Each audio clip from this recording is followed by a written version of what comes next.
Well, hello everyone, and welcome back to another D&D on a Sunday. We missed the stream last week, but we still got a couple of our gaming streams out on last Sunday. But welcome back to Arcana of Alstaria. If you're curious on what campaign we're running tonight, it's mine. I am DM Collin, and we are gonna quickly jump into it because we had some technical difficulties. We started a little bit late, not too much. But super excited to be back because we are officially now into part 3 of a 5-part series in campaign 2, or the second campaign that I've run in this world.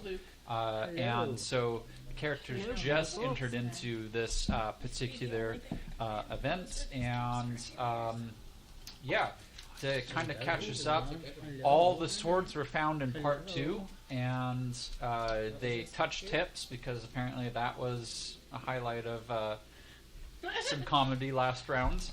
And as they touched, the characters got to level up. There's also a few more companions that you'll get to explore and learn about as we kick this off, and I'll do an introduction of them at the end of going around the table. And then our players also woke up in a place that was not where they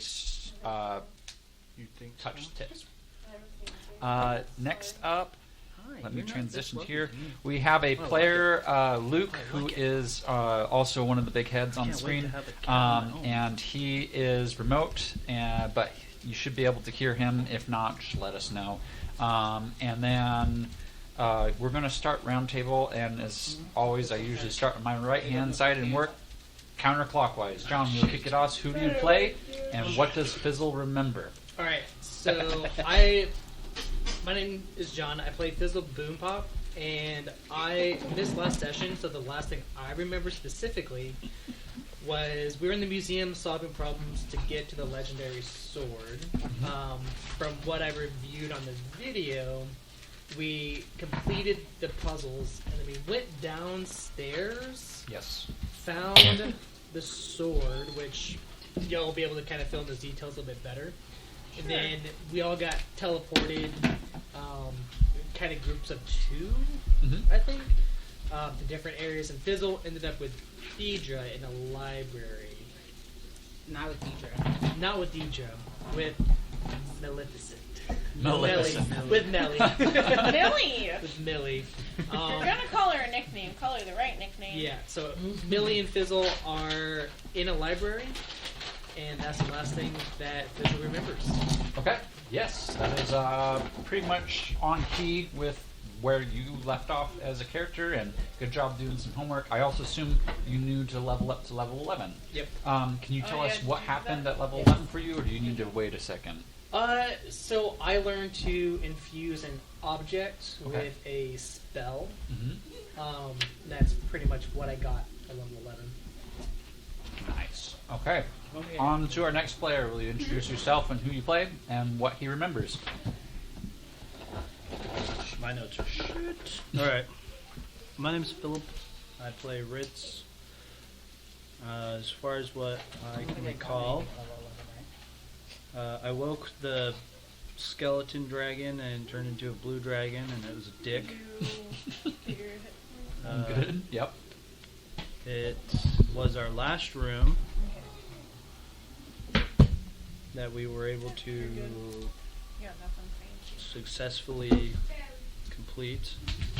The final beacon was lit in the middle, which I don't really recall what it did when it lit. Other than that, is it Garrett or Gerald or Jarrett? Gerald. Gerald showed up along with, like, at his back a ton of soldiers, guards, banging on the door of the museum. I believe that Millie was able to read the statue just enough to get a, I wouldn't say portable, but a passage underneath the tree that led us down into an old Coliseum like area. where we found the Sword of Light that was asleep.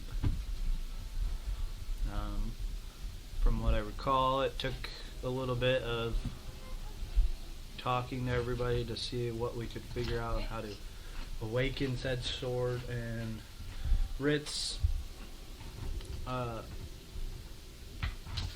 an idea of talking to the swords to see if maybe that would bring us more information, and then Ben, being stubborn and for whatever reason that he did not divulge to me or to Ritz, did not want to use his sword, and so I used his sword. Mm-hmm.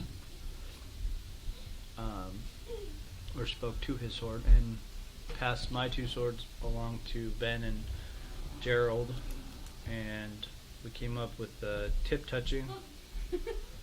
Yes. All of us. All of us, Oh, uh-huh. not just Phil. All of us. Yeah. And then Sure.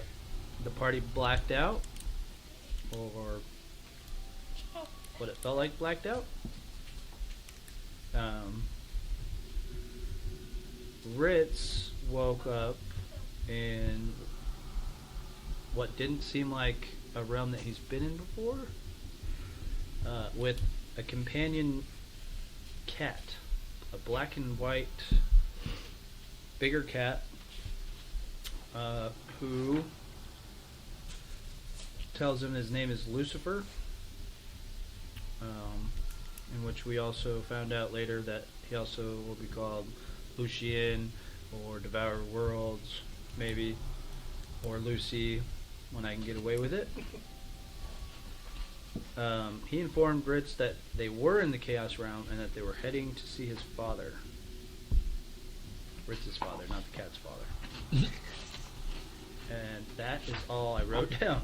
So That's pretty detailed. Yeah, that's where you're at. that's where I'm at. You've woken up with a cat. Luke, just because I didn't physically see you here, we'll catch you now. Yeah. I mean, found the swords, went down underneath the temple, touched them, all got teleported to different spaces. From like Ben's point of view, one of the significant things we learned was that time has declared war on all the other gods, and so therefore the gods right now aren't able to converse with their like worshippers, and so like clerics and paladins and clerics are having trouble speaking with their gods, except for us. Yes, that is a good And then, point. yeah, I am with Gerald in a maze in Time's labyrinth in his realm, which is great. Yeah, So fun. yeah. 2 nights, 2 holy nights in Time's Labyrinth. Yes, very good. Krista. Everything that everybody else said, and then we woke up. Good job. Yeah, I'm very good at this. And then we woke up, or when I woke up, I was in what kind of looks like the Pharaoh to me, but maybe older, like a different time period of a Pharaoh than I experienced when I was little. Mm-hmm. And I found Rad with me, and then we really didn't do much other than possibly walk down a hill. Okay, I can accept that. Okay, deal. Sweet, maybe Rad will remember something I didn't. Our other player that was missing last session, what do you remember? And who are you, and who do you play? I'm Deidre, and I play Millicent. And so what I remember is pretty much everything that John said. Mm-hmm. And yeah. Wake up and... I wake up with John in some sort of library. Yes, Who's with John? Yeah. Oh, yeah. Somebody. I was just getting even.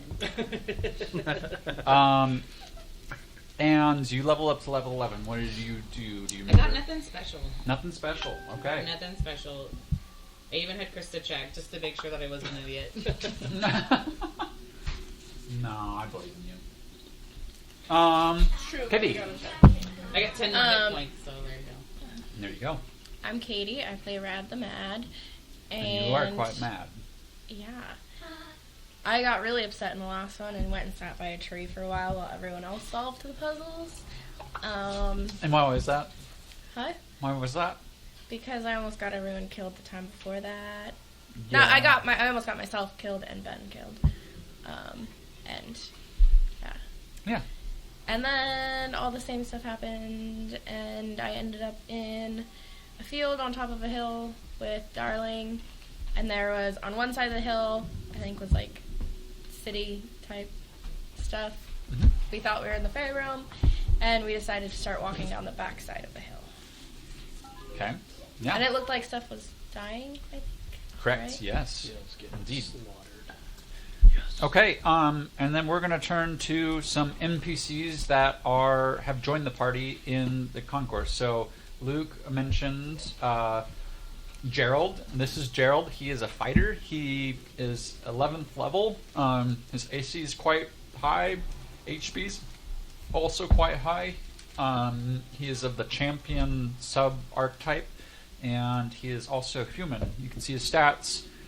He has joined Sir Ben in the quest in the Times Labyrinth.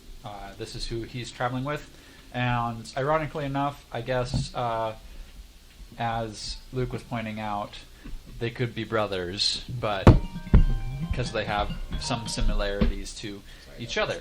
So these two are traveling together. Our other new NPC is Lucifer, which is his main moniker. He'll accept Lucian or Devourer of Worlds, as Ritz said. Not certain about the Lucy bit. He's quite finicky, and I think the voice acting was a win last session for him. So he is a cat. He is also level 11.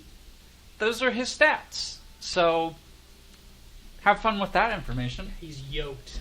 That's the strongest cat ever. And that's kind of our introductory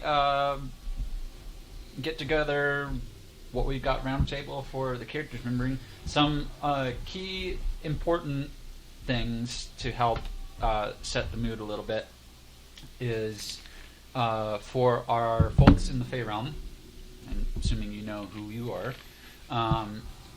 Yes, the City of Hope is what you saw, which used to be the main bastion, main city of the Feywild, the big gathering. It was destroyed about 50 years ago by a dragon and attacks and stuff like that, and hasn't fully recovered. What you found interesting upon waking and starting to traverse down the hill was that a lot of dead leaves seem to be blowing by, some dead growth, which shouldn't be typical for. It shouldn't be typical for the Fey Realm. It's been, I think you rolled actually a higher check than Darling. But anyhow, one of you were able to glean. I think it was you. Maybe you did.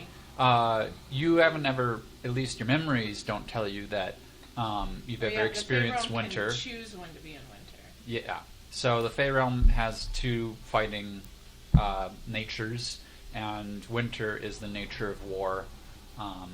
And so it is kind of setting the stage for that. For our adventures in the Grand Library,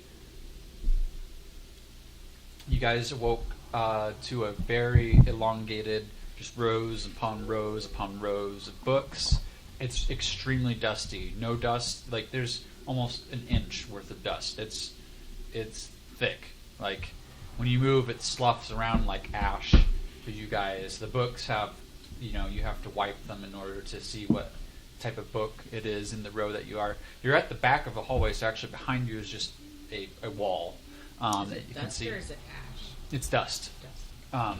And you can see down the rows because you have two rows and they're facing you, and then down the aisleway you can kind of see maybe there's some splotches here and there of a rug that leads down, but it looks like it's a long trek to the next opening. You see an archway, but it's a mile. You can see it, but it's not close. Is it dark or lit? It's dark. Yeah. What's the It- ambiance? it's dark. or- You there is some like cracks that you can see, and some light in whatever you could assume the ceiling is, but the ceiling is really high up there. It's Mhm. 500 feet. It's tall. Okay, so no It's but torches. very narrow. You're in a very narrow. So just 2 rows of books, but they go down the length of the mile. Right, and the light's coming down from the Cracks. in the ceiling. Yep. Small enough that you can kind of. Do we get the sense that we're underground? We'll get there. So Okay. just setting the stage. Right. For our Luke in Time's Labyrinth, if you remember correctly, you were on a floating rock crevasse with an archway that had a glowing purple portal. We're gonna open it. And as you look over the side of this crevasse, you are floating, and it looks like it drops off into nothingness. Like if you were to jump, you could be suspended in some sort of limbo, is best your understanding with what time's about.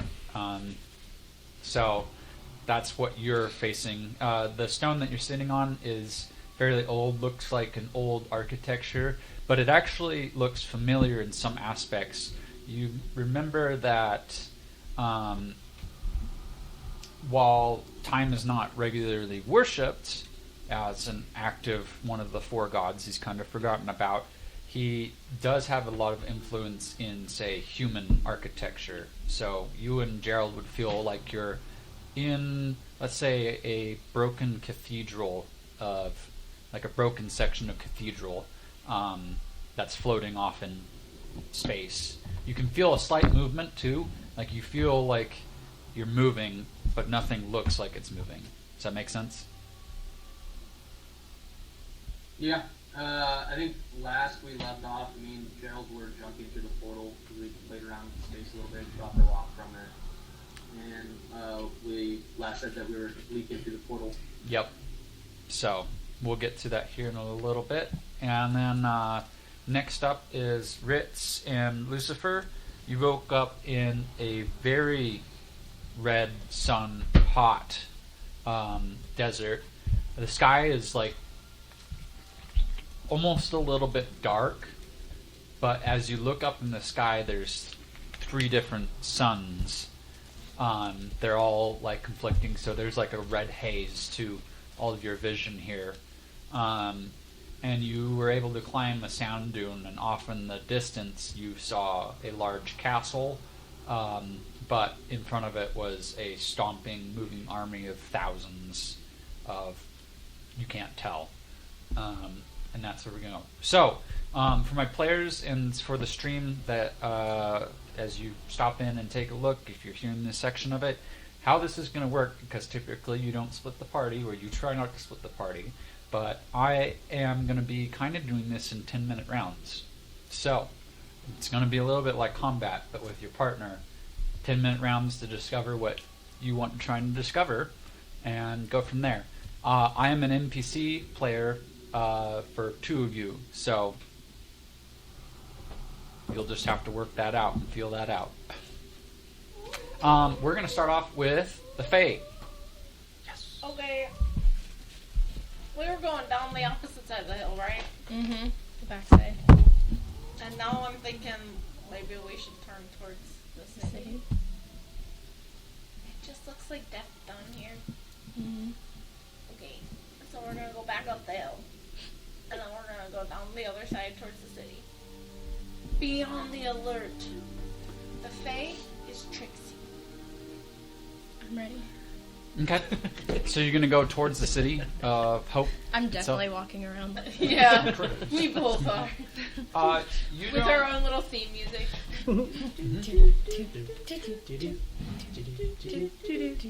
It's not stealthy at all. Your rogue nature tells you it's real bad, but she's Okay. your friend. Maybe we should stop. Okay. As you approach the city, you can see a crumbling wall. Half the city further along what you can see looks like it's being recaptured by like sickly looking vines. The particular section city that you're on seems to have some of the phase sunshine over it, so it looks like the city's almost split in half. One side kind of darkened by massive roots and thorns and whatnot, and the other half lit with a sunshined crevasse. I think we should head towards the sunshine first. Okay. I like sunshine. You're in the sunshine section. Okay. Do we see anything? Like any people? You have the wall in front of you. Oh. Like, in order to get to a gate, an entrance, it's going to be... Hope's a rather large city. By Yeah. foot, it's going to be a couple hours. Okay. Well, it looks like we're walking. Okay. Unless We're enjoying the view, Luke. Didn't that dog just have surgery? yeah. Nope. Couldn't tell her that. Unless we should go up and over. Could do that. I am I a can do cat, that. and I will be this way forever. You could do that easily. Yeah. Okay, you go up. I'll try to acrobatics up. You want to inspect the wall? Yeah. Okay, go ahead and roll investigation. That's a not 1, but a 13. Or actually with... My Yeah. people of democracy, does she roll? First roll of the night, it's a nat 1. It's got to be on the chaos table, I feel like. Yeah. That's 2 votes for... That's just the way it's got to That's go. the way it gotta go. I That's I my need vote, more at votes. least. Does she roll? Come on, Lord of Chaos, come on.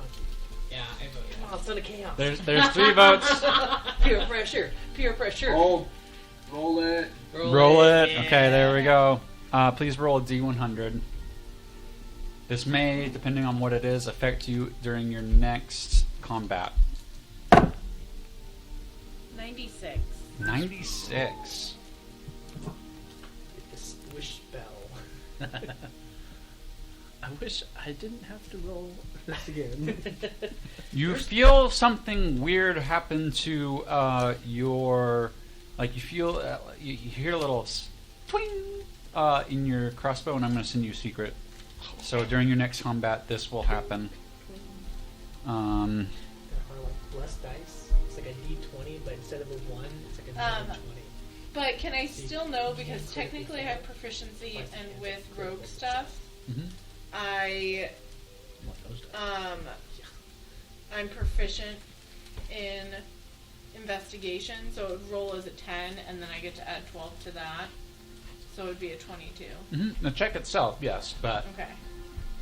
nat 1, Yeah, I know. next I combat. get it. Um, I get it. I don't like it, but I get it. So you remember, a memory comes flooding into you as you look at this, although you hear a weird twing from your pack somewhere, that all it takes to walk into the city of Hope is to step and believe that the wall will become the ground, and you can walk straight up it. Okay. I relay that information. You gotta believe with everything you got. Okay. We got this. Both roll. Performance? No, I'm You're going to religious, say huh? charisma. Can you charm the wall? Hey, wall. What if you weren't? It's not a saving throw, it's just charisma. Yep. 18. 5. That wall You get up marker. the wall, and you look back down after you get to the top, and you look back down, and it takes Kirad probably 30 minutes. She doesn't quite get the hang of believing in herself as much as you'd hope her to. So she'll take a step, slide down a little bit, kind of all fours it for a couple steps, and then she'll try and work her way up after that. We But gotta, eventually make it to the top. we gotta work on our belief in ourselves, my friend. Yeah, apparently.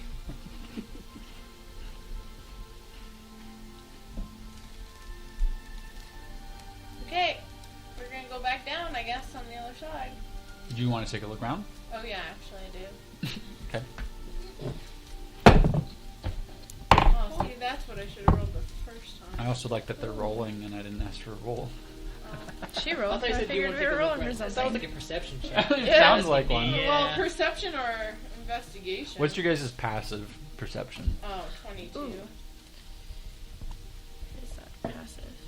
Perception 23. Okay. Oh, 18, sorry. So as you take a look around, you see, like you kind of saw from the outside, part of the city looks like it's covered in light, basking in it. Another part looks like it's been reclaimed by thorns and vines. In the center, kind of in the city, you see a particular glow of light and like small moats floating down in the center of the city. Do I know anything about those moats? You can roll a history check, yeah. Or Arcana. Either or. 6. Okay. 15. Okay. As far as you can tell, Kirad, there seems to be a magical presence, particularly there. You don't feel anything from the sun or the thorns one way or the other. Just their appearance looks brighter or darker depending on how you look at it. But the moats in the center seems definitely magical in some aspect. There's magic You over do there. not see anybody around. Remember, the city's been, even the buildings in the sunny side of the city have crumbling aspects. Is to it a them. lot in one spot? What do you mean? Like the moats of, like, does It, it look like it looks like a cylinder coming straight down. Very symmetrical in that aspect. There's magic Maybe it's there. the goddess light. We should go just check. Oh yeah. Okay. We're not gonna die here, right? No. we can't. It's fine. So, go up and go, goddess light, are you in there? This is a long ways away. Oh, It's okay. middle of the city. You guys are on the outer wall. We start walking that way. Yeah, but you can climb up and down buildings, or you can try to go through the streets. It's all completely up to you. Go through the streets. Streets. You slick and slide your way down, kind of getting a little bit more movement. She's way faster. She just seems confident. Having been from the Fae herself, it makes a lot more sense for her. And then turning over to our friend Lucifer and Ritz. Okay, bye. Okay, bye. Doo-doo. Did you just toot your own horn over there? No. Sure you didn't. Totally did. We all heard it over here. You see this marching army in like creating like almost a black river between the dunes, and you can see that they seem to be headed in the general direction of this palace. Lucifer is sitting there flicking his fluffy tail and kind of making a swishing pattern in the sand behind him. Seems kind of irritated. Something on your mind, No. Lucifer? No? No. You were on my shoulders a minute ago. You didn't like the ride up here? Only when I have to walk faster lengths. By the what? Only when I have to walk fast lengths. Oh. Why do we gotta walk fast? I didn't say we have to walk fast. Vast. Oh, vast. V. Imbecile. Oh yeah, you can walk. That's fine. What's this army? Do you know? Do you know why this army's headed towards the castle there? No, but one would assume it's your father's army. Yeah, someone would assume. Well, I guess we should head in with the army. You want to go with the army? We need to get to that castle, right? Yes. Unless you have a faster way to get there. I'm a cat. Yeah, with 4 legs, I get it, dude. Told you it was a cat. That's what they all say. That's what it, yeah. And we'll just trudge on our way to the castle. So, do you head towards the army? I'm heading in the same direction. I'm sure that there's a lot that way and a lot this way, so. Yeah. As you look behind, you can see a trail off. They kind of fade into the distance too, so it's a long train. But are you gonna try to Mingle head with towards them? Yeah. No. Okay. Maybe we just stay on the dune and, or whatever, the side of them, just walk. As you start trying to move forward, you feel claws like on the back of your leg as Lucifer climbs back onto your shoulder. Oh. So you changed your mind. I did not change my mind. No? No. Don't feel like walking? Why would I? I have you. How much of a conversation are you? I have plenty to converse. You just ask rather stupid questions. Well, Kat, what would you like to talk about?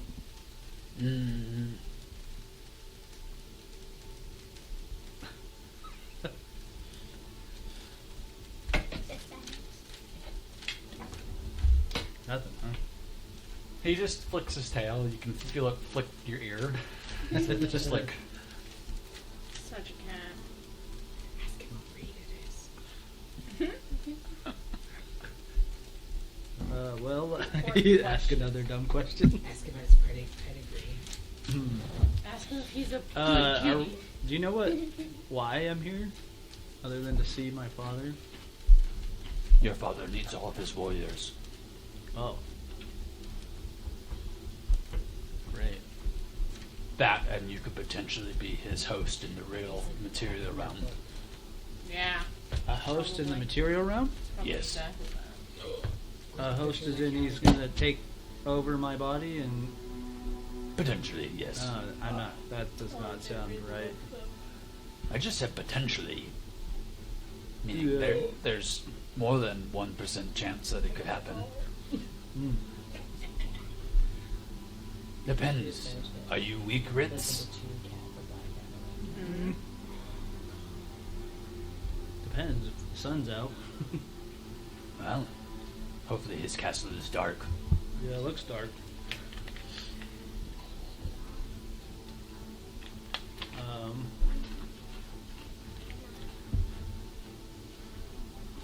Any advice?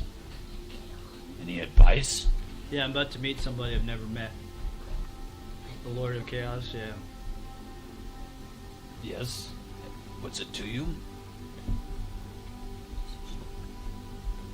Go sit down. Now you're bugging me. I'd assume you would want to show strength in the face of some being like that. Yeah, it's a touchy situation. I mean, supposedly he's my father. He's not my father. Who knows? Why are you asking me? 'Cause I showed up here and you're here. So unless you brought me here. I did not bring you here. Okay. You just happened to meet me? I arrive where and when I mean to. He's a wizard. You sure you're just a cat? Absolutely. And you feel him kind of stretch right into the shoulder pads of your leather armor. Just make yourself at home, I guess. Thank you. How do I get into that castle of his? Proclaim yourself the son of chaos. Did I do that at the door? I don't know. I'm a cat. Have you been in there? Not in a long time. Oh. Is there a reason why? Yes. What reason is that? Not welcome? Welcome enough. To not be there in a long time? Maybe I had things to do. What could you possibly needed to do as a cat? hunt mice A lot of mice in this part. all around the world. Yeah, this is. We just hurry along to the castle. About as helpful as a cat is. That's kind of the point, isn't it? Yeah, I guess if that's what you're trying to be.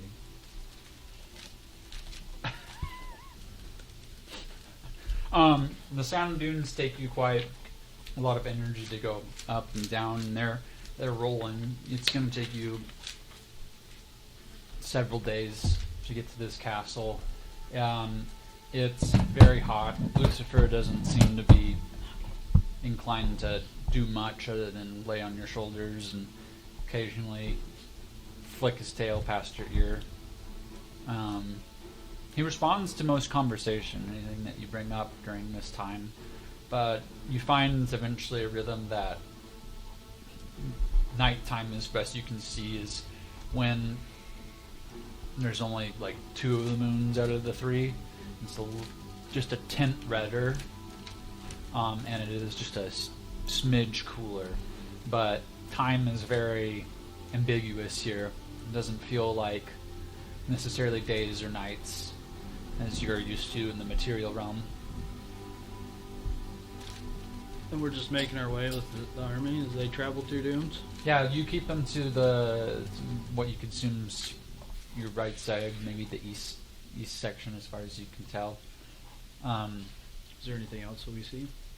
You don't see a lot past the first couple dunes and much of your first day trekking, but you do in fact see shortly into your second day, off in the distance, more to the west and north, like it almost looks like rocks that are deformed. Could be something interesting to go check out. They're blackened, like. Roll me history. Got this.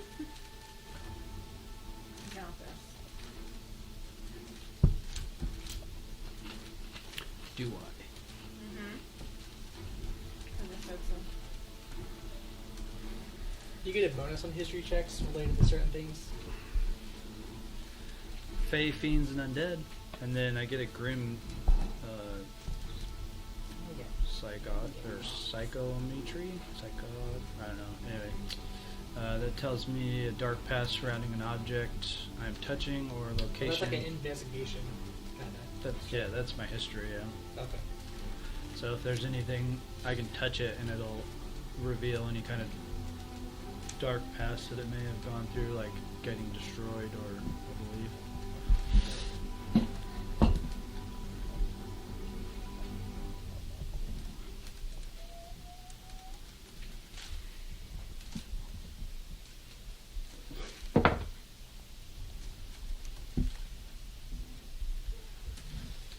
Uh, 22. So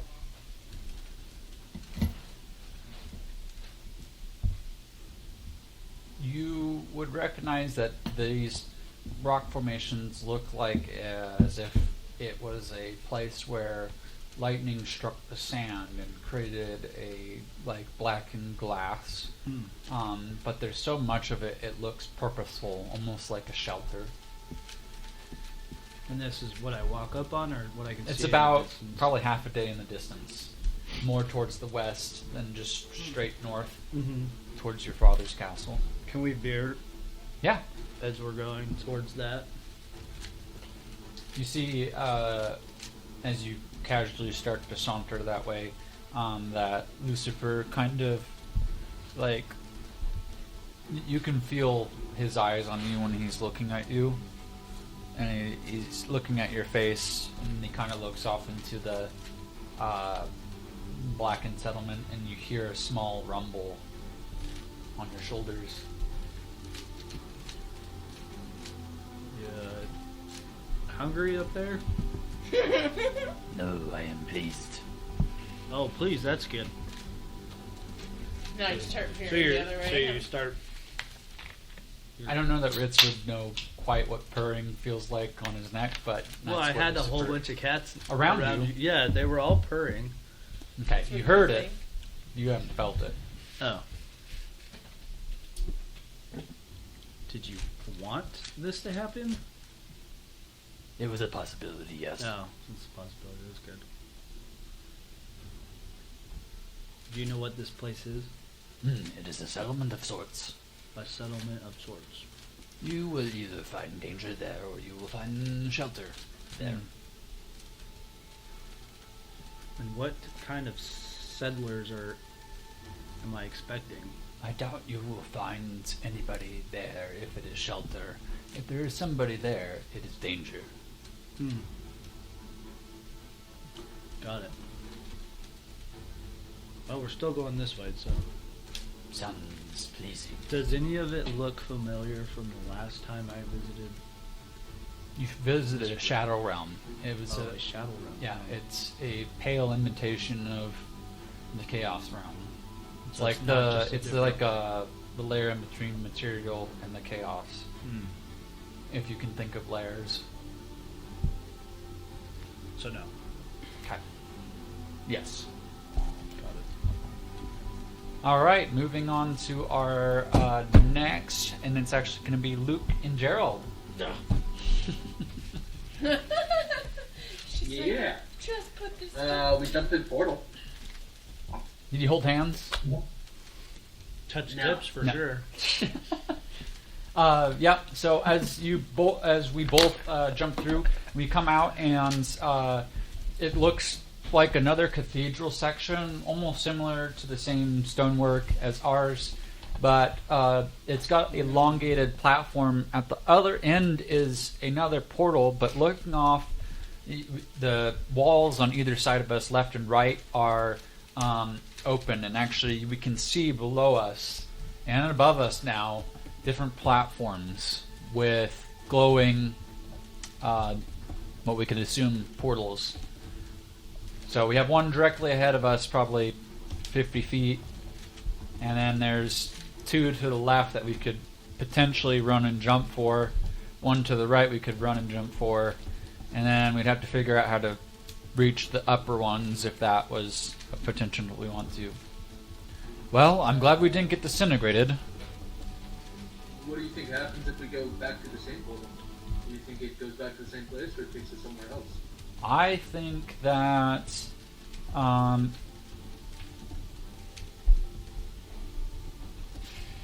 honestly we could try it, but I don't want to test luck in Time's realm. That's fair.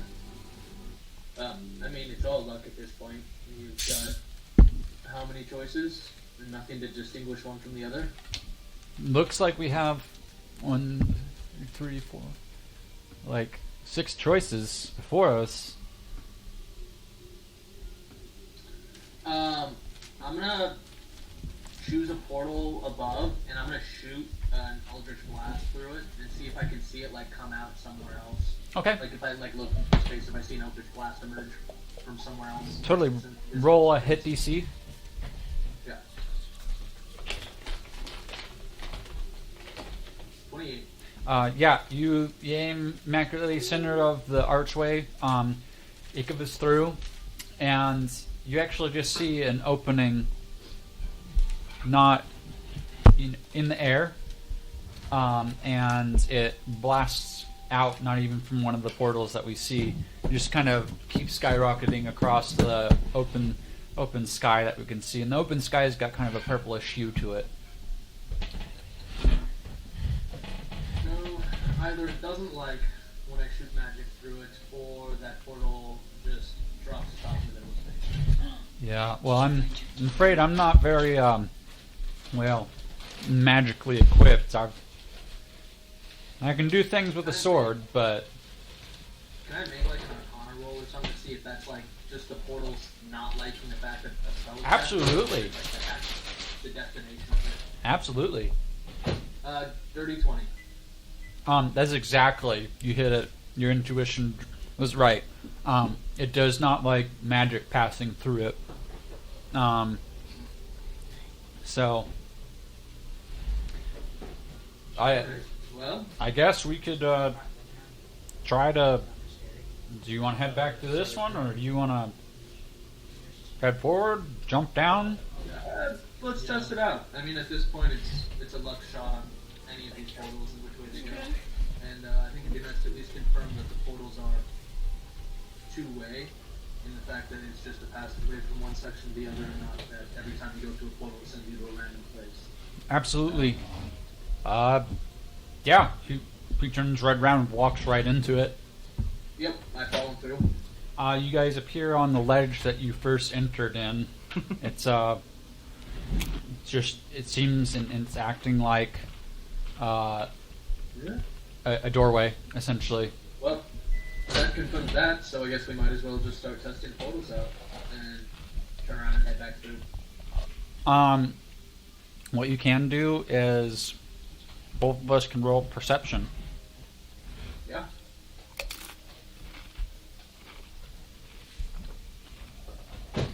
$29. His was 13, so Ben's going to notice this.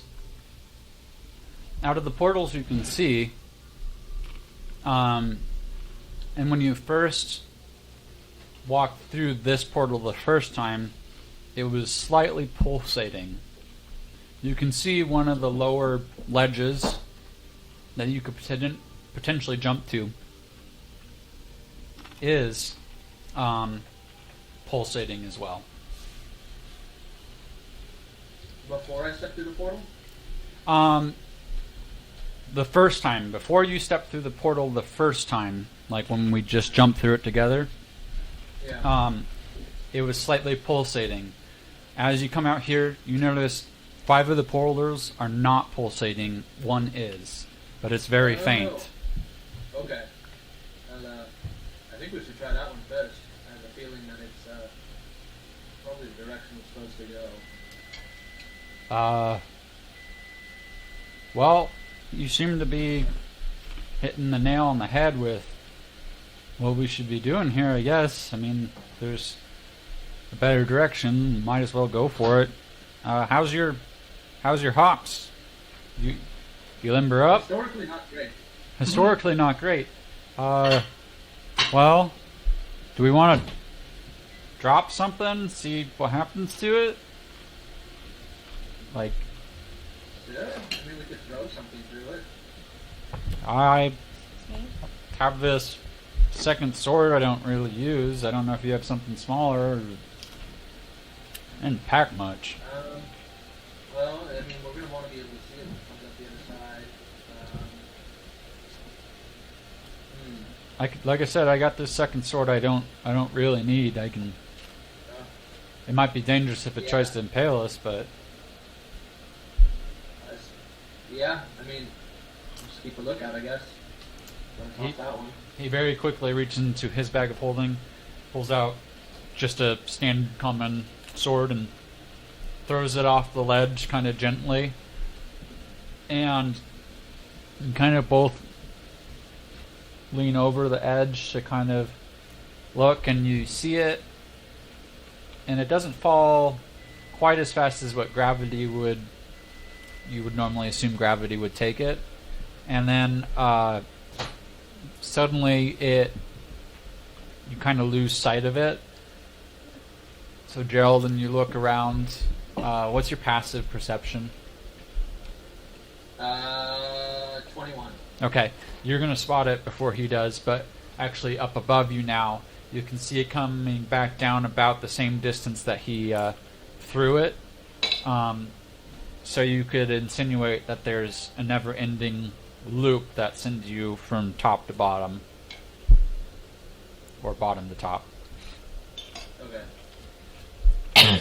So I guess we don't want to miss. It didn't go. Okay, yeah, it didn't go through the portal. Okay.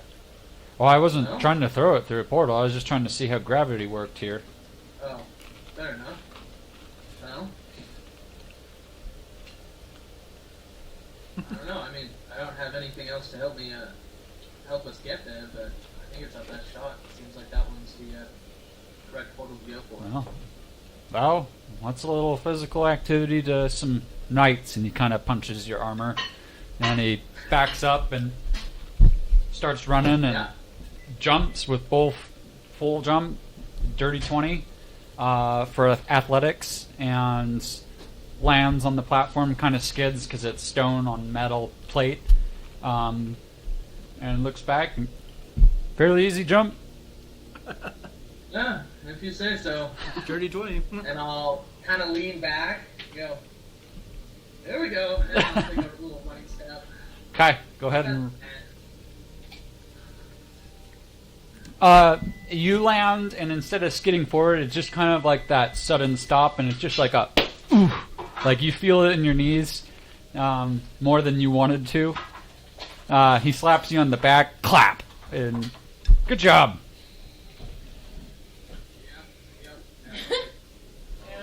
I want to kind of straighten my knees out. Oh, all right. And That's why I always stretch before, adventures. I'll walk through the portal. He follows you in suit.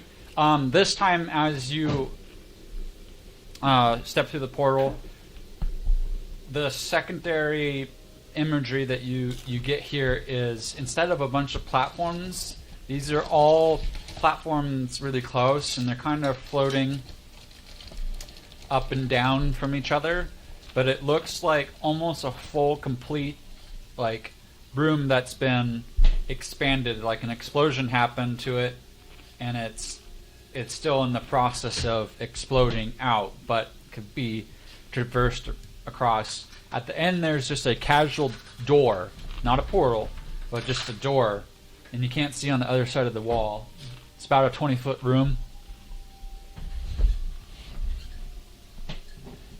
Yep.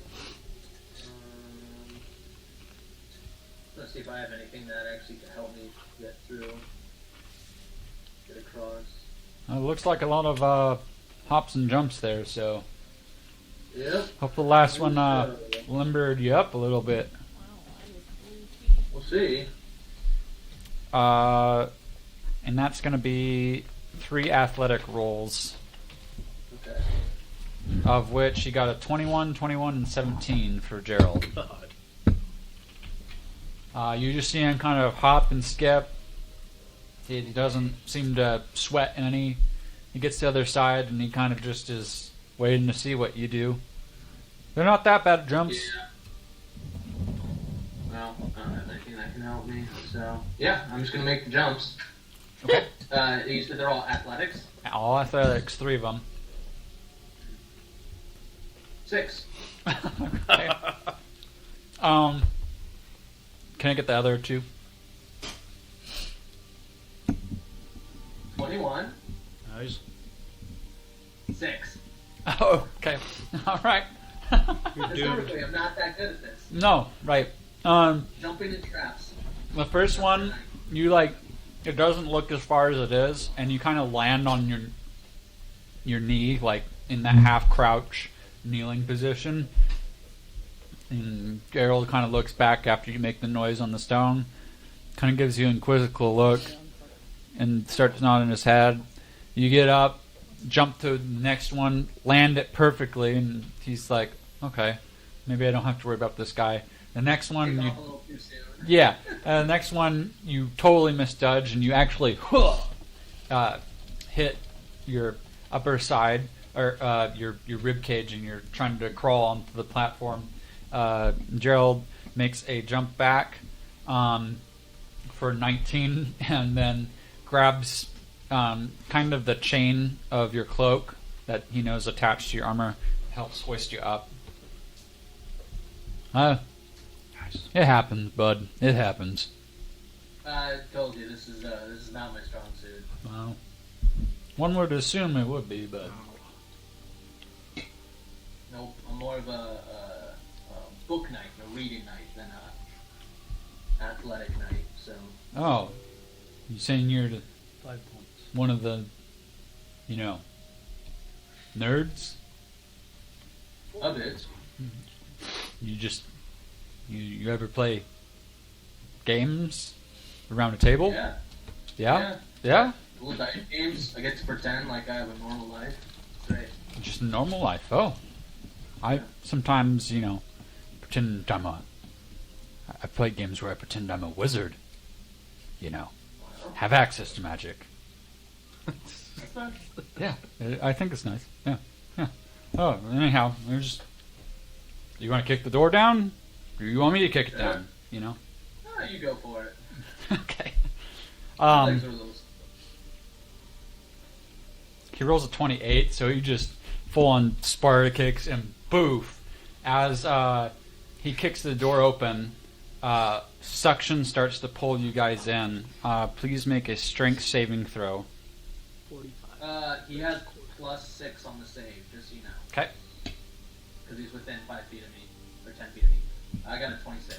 Okay, and he got a 19. And you feel this wind stuck in, and both of you are fighting, and because of the metal parts of the boots and whatnot, you slide a bit, but eventually this wind dies down, and what light was emitting from the other side of the door, you just see it blink out in a sudden whoosh. And that's where we're going to move to our next party in the library.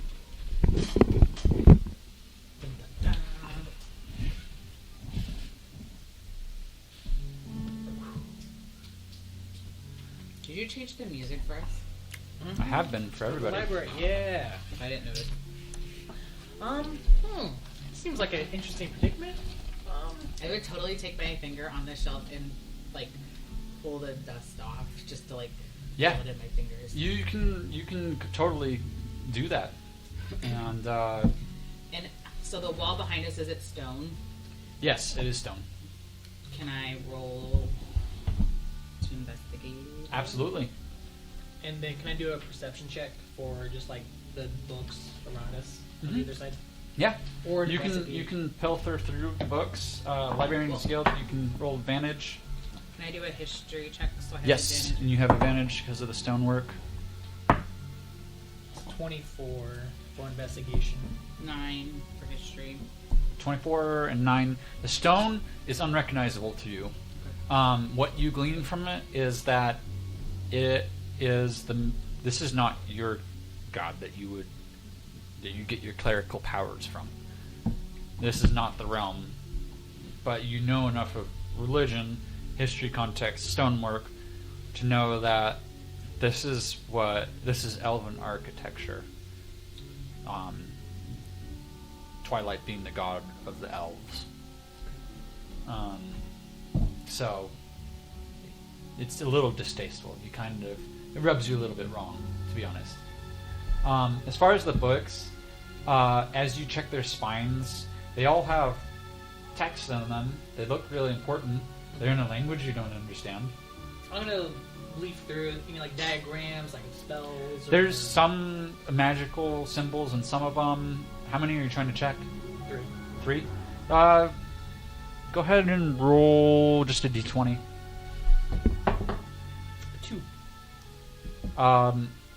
With the 2, you find a couple vague pictograms of some stuff, but it's nothing that relates to any common knowledge that you have, even with your vast librarian's experience. I'm gonna take a book from each shelf and put it in my bag of holding. Okay, yeah. One from here, one from there. Like that in your notes. Okay. Would you be able to help me up here? And try to get like a few. She's not shelves that much higher? taller. He's going to have to get on your shoulders. Yeah. All right. But I'm really so light. I'll pick him up, give him a boost, sit him on my shoulder so he can get to the top shelf. But I am going to ask him to I want to look in the books that look at the same book that he's doing. I would be looking over his shoulder too, kind of looking after I investigate the stonework. Yeah, roll d20. 4. Yeah, they're about as useful as what he found them to be. So I don't recognize the language either. No. Yeah. Actually, this seems a little bit weird to me. Hop on down real quick, and then I'm going to cast Mage Hand to start pulling from the higher shelf. You got your golden armor, dusty boot prints on there, and now he's mage handing. So Yeah, I'm pulling from the top shelves.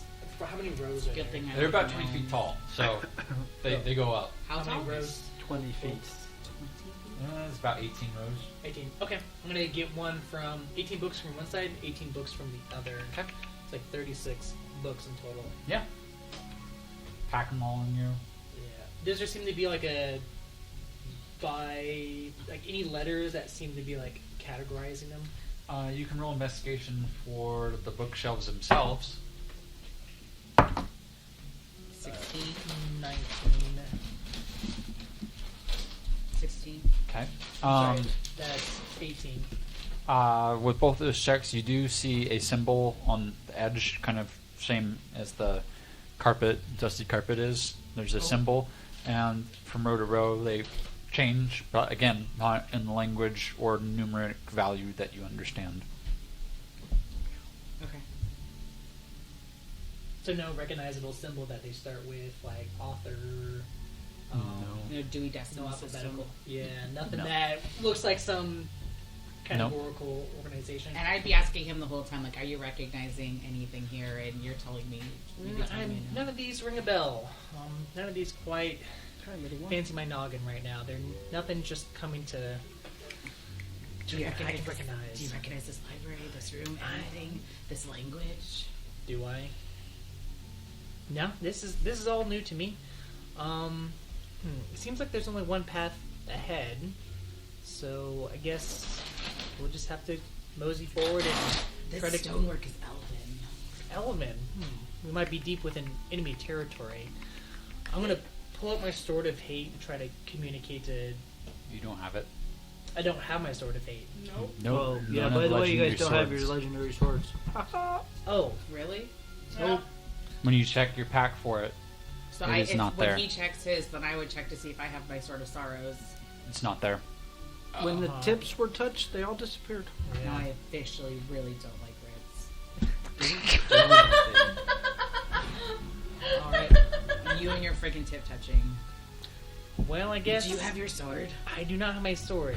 They seem to be missing after we were teleported away. So I guess we won't be able to communicate with each other. Also, Which realm do you think we are in if this is Elvenstone?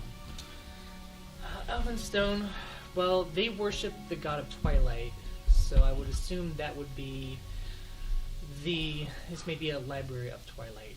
So this could be either a librarian's guild that many may not have access to, in which case I'll need to collect as many books as possible to return to the collective librarian's guild that's not at war. I like This the is- idea of a pillaging. This isn't in Elvish, 'cause Right. I speak Elvish. Nerd pillaging. I speak Elvish. This isn't in Elvish, Nerd though. pillaging. This isn't in Elvish. Yeah, I speak Elvish. And none of these symbols recognizable. Interesting. Why don't we continue down this path and see where it leads, see if we can find anything we recognize. Alright, let's do it and let's try to keep our boots clean. Also, when we teleported here, I made this for you. What is this? It's a bracelet. It is a very dear and near and dear to my heart bracelet that Darlene made for me as a friendship bracelet. But I infused it with magical power. So whenever you need to cast a spell that teleports an ally, you It have has DNF. DNF, DFFs. Darlene and Fizzle. Oh. So whenever you need to cast a spell to teleport an ally and enemy away, or to a different location, you have one at will. Thank you. This is a fabulous gift. I appreciate it very Good. much. Darlene made it. Alright, well, I guess the only way forward is down the hallway. As you guys make your way down the hallway, you just hear it doesn't quite crunch, but it has a little bit of a sound to it as you walk over the dust. And while that's happening, I'm mage handing books from like at our pace, so book, just into the bag of holding. From different Do you stop ways. him? Are you sure this is a good idea to take these books? Who's gonna stop us, librarian? Oh, we don't know what they even mean. Are you sure that these books are good? Good or bad? That's up to the librarian's guild to find out. I think they'll have more information and resources to decipher these texts, much more than we currently have on hand. But if we are in Aren't you enemy, still worried about that key that you have that they're going to come after you for? What if someone else is now going to come after you for these books? well, then I hope they find me because they might be able to answer some questions. And yes, the key is a conundrum for now, but I think I will be able to return it before it becomes a problem. But if the assassins can find me here, then they can get in. There must be a way out. Are you sure this isn't stealing? You're not even checking them out of a library. This is blatantly stealing. There is no clerk here. Don't believe in stealing. There is dust everywhere. These books have become a bygone relic that no one is using. In fact, I'm doing this library a favor. Maybe they're here for a reason. Maybe they're here because of some... Maybe nobody wants them to be read because there's something bad in them. Well, I don't see Maybe power... they've been locked away for a reason. Well, I don't know if they're locked away, but I don't see knowledge as good or bad. It depends on the wielder. I think there is such a thing as good and bad knowledge. It depends on how you use it. Really? Knowledge is a tool. A weapon, like a hammer, is neither good nor bad, but it can forge a steel, or it could forge a sword, or it could forge armor, or it could forge the roof over a Or I head could of... smash it into your head. Exactly. So it's not the tool, it's the wielder that wields knowledge and decides. So what makes you think that you are worthy of wielding such knowledge? I'm not. That's why I'm taking it to the Librarian's Guild. What makes you think the Librarian's Guild is to be trusted? Well, they've given us the tools to make it this far. They've outfitted us in tools to help complete our mission. And if they're on our side, then I think that any knowledge or weapons or power would be used for good. Because we Weren't are you just being hunted in the last library? those were. You don't know about that. Well, actually, I probably told everyone about that. I was hunted, but we were hunted by elves, and they were after me. They caught me flying in a city that they were besieging. I feel like the books here don't pose a threat. They're not locked away. I can easily pull them off the shelf. They're not bound within chains. And I just think getting them to a library that can decipher these texts and provide the information would be important. This could be lost information that hasn't been revealed. This could unlock keys to solving mysteries that have been unknown through time. And as a librarian myself, this is an obligation to collect as much knowledge and books as possible to bring back into the light of the world. You make some good points. Well, thank you. I consider myself somewhat of a scholar. But if anything bad happens, it is up to us to undo it. Yes. Because of this knowledge. Mm-hmm.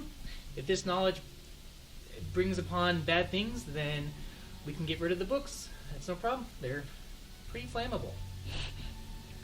But knowledge in someone's brain isn't flammable. No, that is a lot harder to control. Well, we'll know. There's no way to find out till we get them deciphered, whether it's good or bad. Shall we continue forward? Yes. All right. So we would continue down the hall then at that point. Mage handy. Random books. Every other shelf that you can keep pace with, I'm gonna grab a book.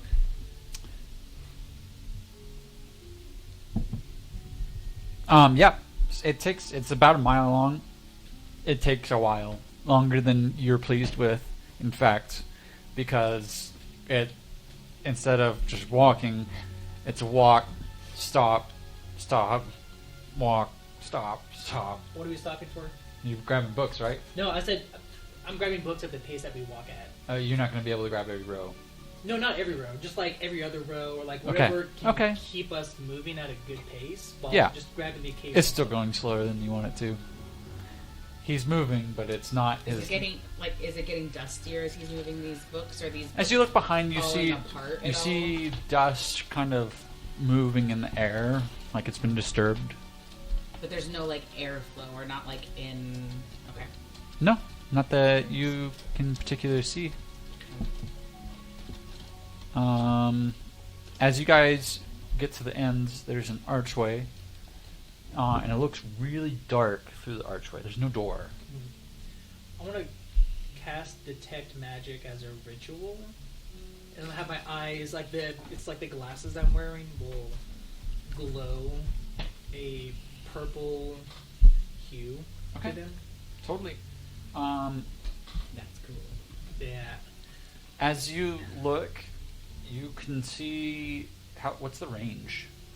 Good question. Probably as far as my vision, and I have dark vision. Within 30 feet. Never mind. Yeah, nothing seems magical around you. No books. No books. No books are magical. Okay, cool. We'll just continue forward. Okay. You know what I probably should have cast a long time ago was, so you cast Detect Magic. That's not, I can't cast that ritualistically. I think most of the time you can. Right? Mine doesn't have an R by it. No. Yeah. Oh. Yours is a spell slot. Oh, no, it does have an R. Sorry, does say R. Never mind. Right? If it has an R, then you can cast it ritualistically and doesn't. It takes time, yeah, but it doesn't consume a spell slot. Oh. Right, that's the R means. What I does don't the know. C mean? Clerical? Concentration. Oh, concentration. Thank you. Can I... Where is it? Can I cast Find Trap? Well, so as we get close to that door, we're close to that door, right? 120 feet. Can I cast Find Traps? What's the range? 120 feet. You can see past the archway. There's one thing pinpointed, what you could assume central into the room, but you can't see it. I can't see it, but it's telling me that it's a trap. There's something there that would activate another thing, yes. Oh, okay. But I can't see what it is. No. Okay. So it looks like there is something inside of this room that would activate something, potentially a trap, but I can't tell what it is. That's good to know. I guess when we get closer, if we can get a better visual on what it is, but we'll be on high alert until we get there. So I would go ahead and continue Okay. through the doorway. And that's where we're going to take our break. Dun, dun, dun.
Hello and welcome back.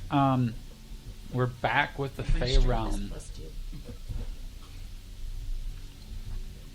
Oh yeah, I'm back in the Fey Realm. That's Mhm. us. Did we make it to the light mode yet? It's going to take you just a little bit of time, yeah. Yeah. Just walking to Are you the looking light for mode. anything in particular? Can I look for that flower that I've been seeing, like I saw in the 2 visions? Very good question. Yeah, go ahead and roll for perception. Can I look for people in windows? Perception. 30. 30. Wow. Was that a natural 20? Nope. Okay. 17.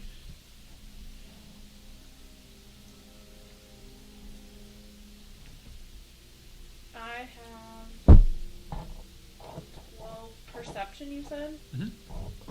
I have a dirty 20. Okay. For both of you, in your various things, no, you do not notice the flower.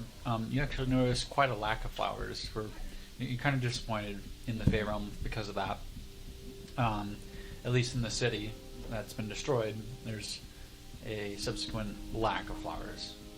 As far as people, it doesn't look like anybody's inhabited the city in a long time. Like 50 years, long time. Yeah. Okay. Interesting. Are you talking about them or your phone? I'm talking Us. about my amulet, sorry. Oh. Fine, never mind.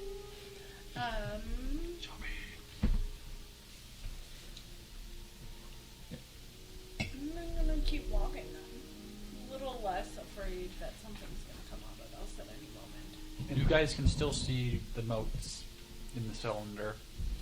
Are they drifting down on us at all? No, you're not in the cylinder. No. But So they're it's just in a here, right? cylinder. Yes. Okay. Are we at the cylinder yet? It's still gonna take a while?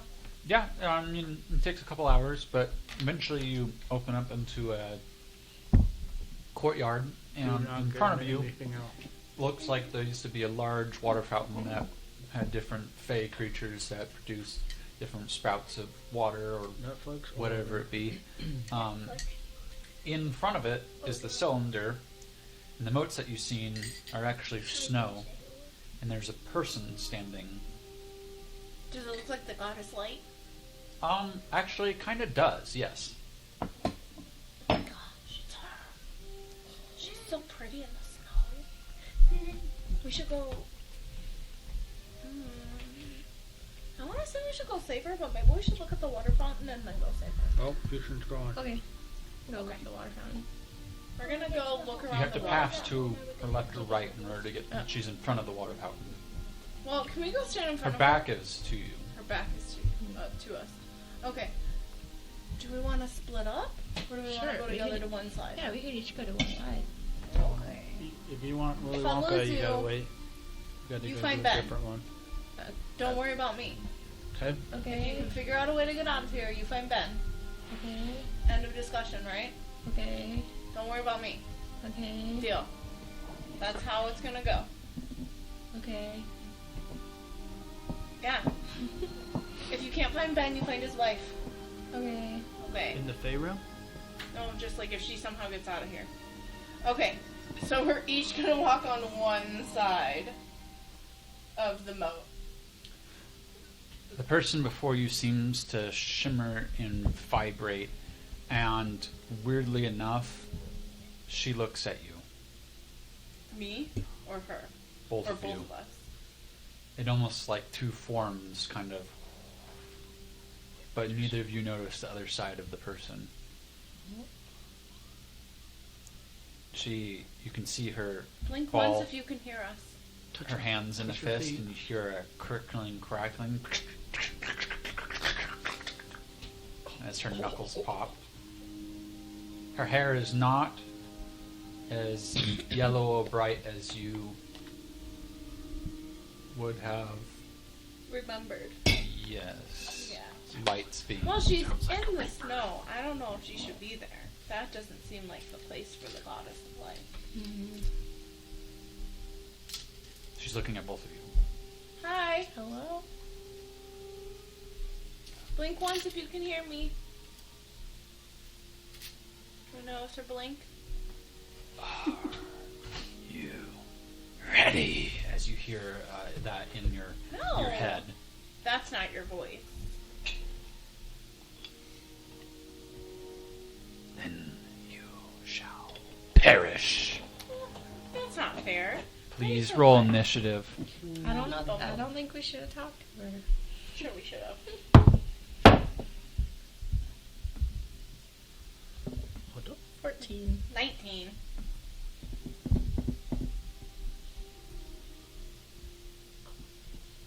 Okay, moving on to our friend in the Chaos Realm. Oh, wow. That wasn't Okay. 10 minutes. I call BS.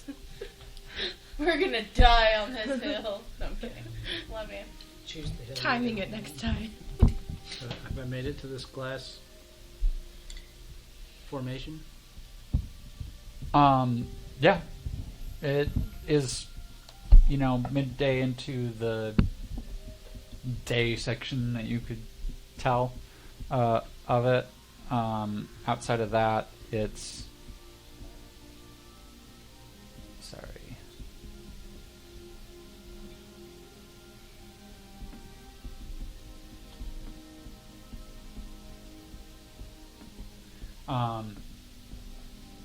It's basically, it looks empty, and actually the grounds is all smooth, and is kind of glassed. There's some sand over it.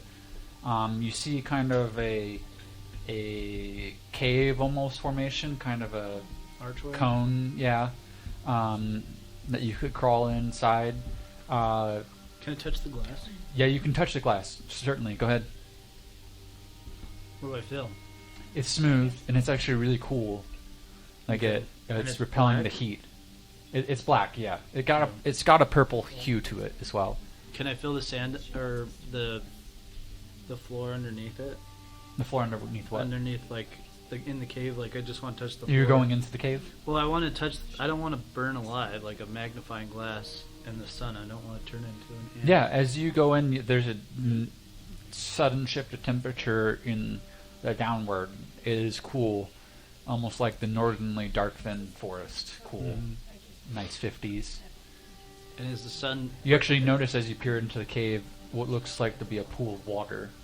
What, it looks like a pool of water. Or Looks is like it- a pool of water. You're gonna have to go and investigate if you.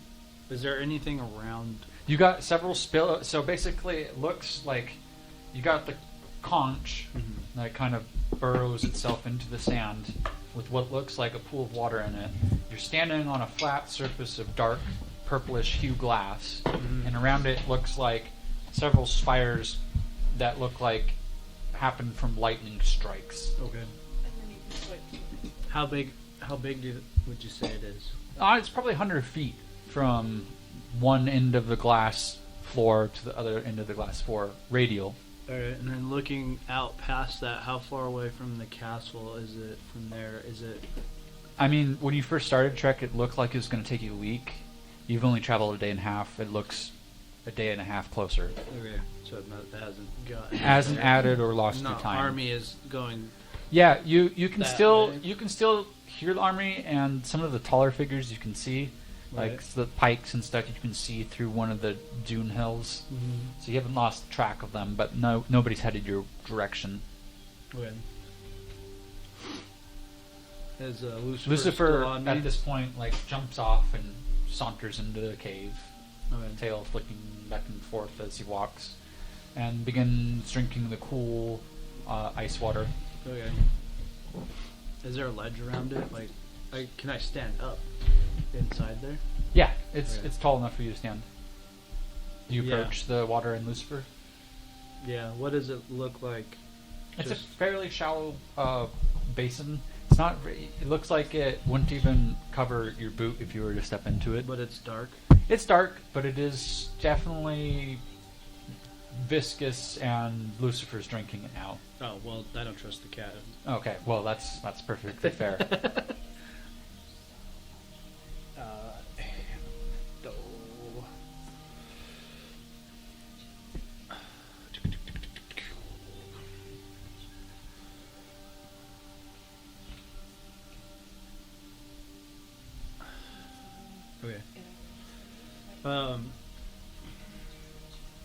Can I fill my water skin with it? Absolutely. As you reach down and fill your water skin, Lucifer looks up at you suddenly, and his ears do the fighter pilot.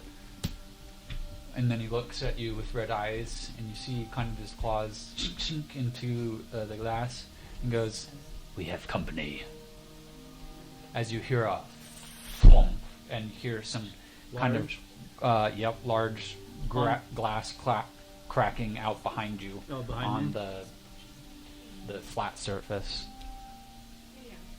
Outside of the dome? Or of the... Yeah, when you turn back and look, you see a red-skinned, kind of a gray-reddish skinned fiend of some sort. It's got hoofs, feet, kind of a smilish thing going to it, as it definitely is looking at you.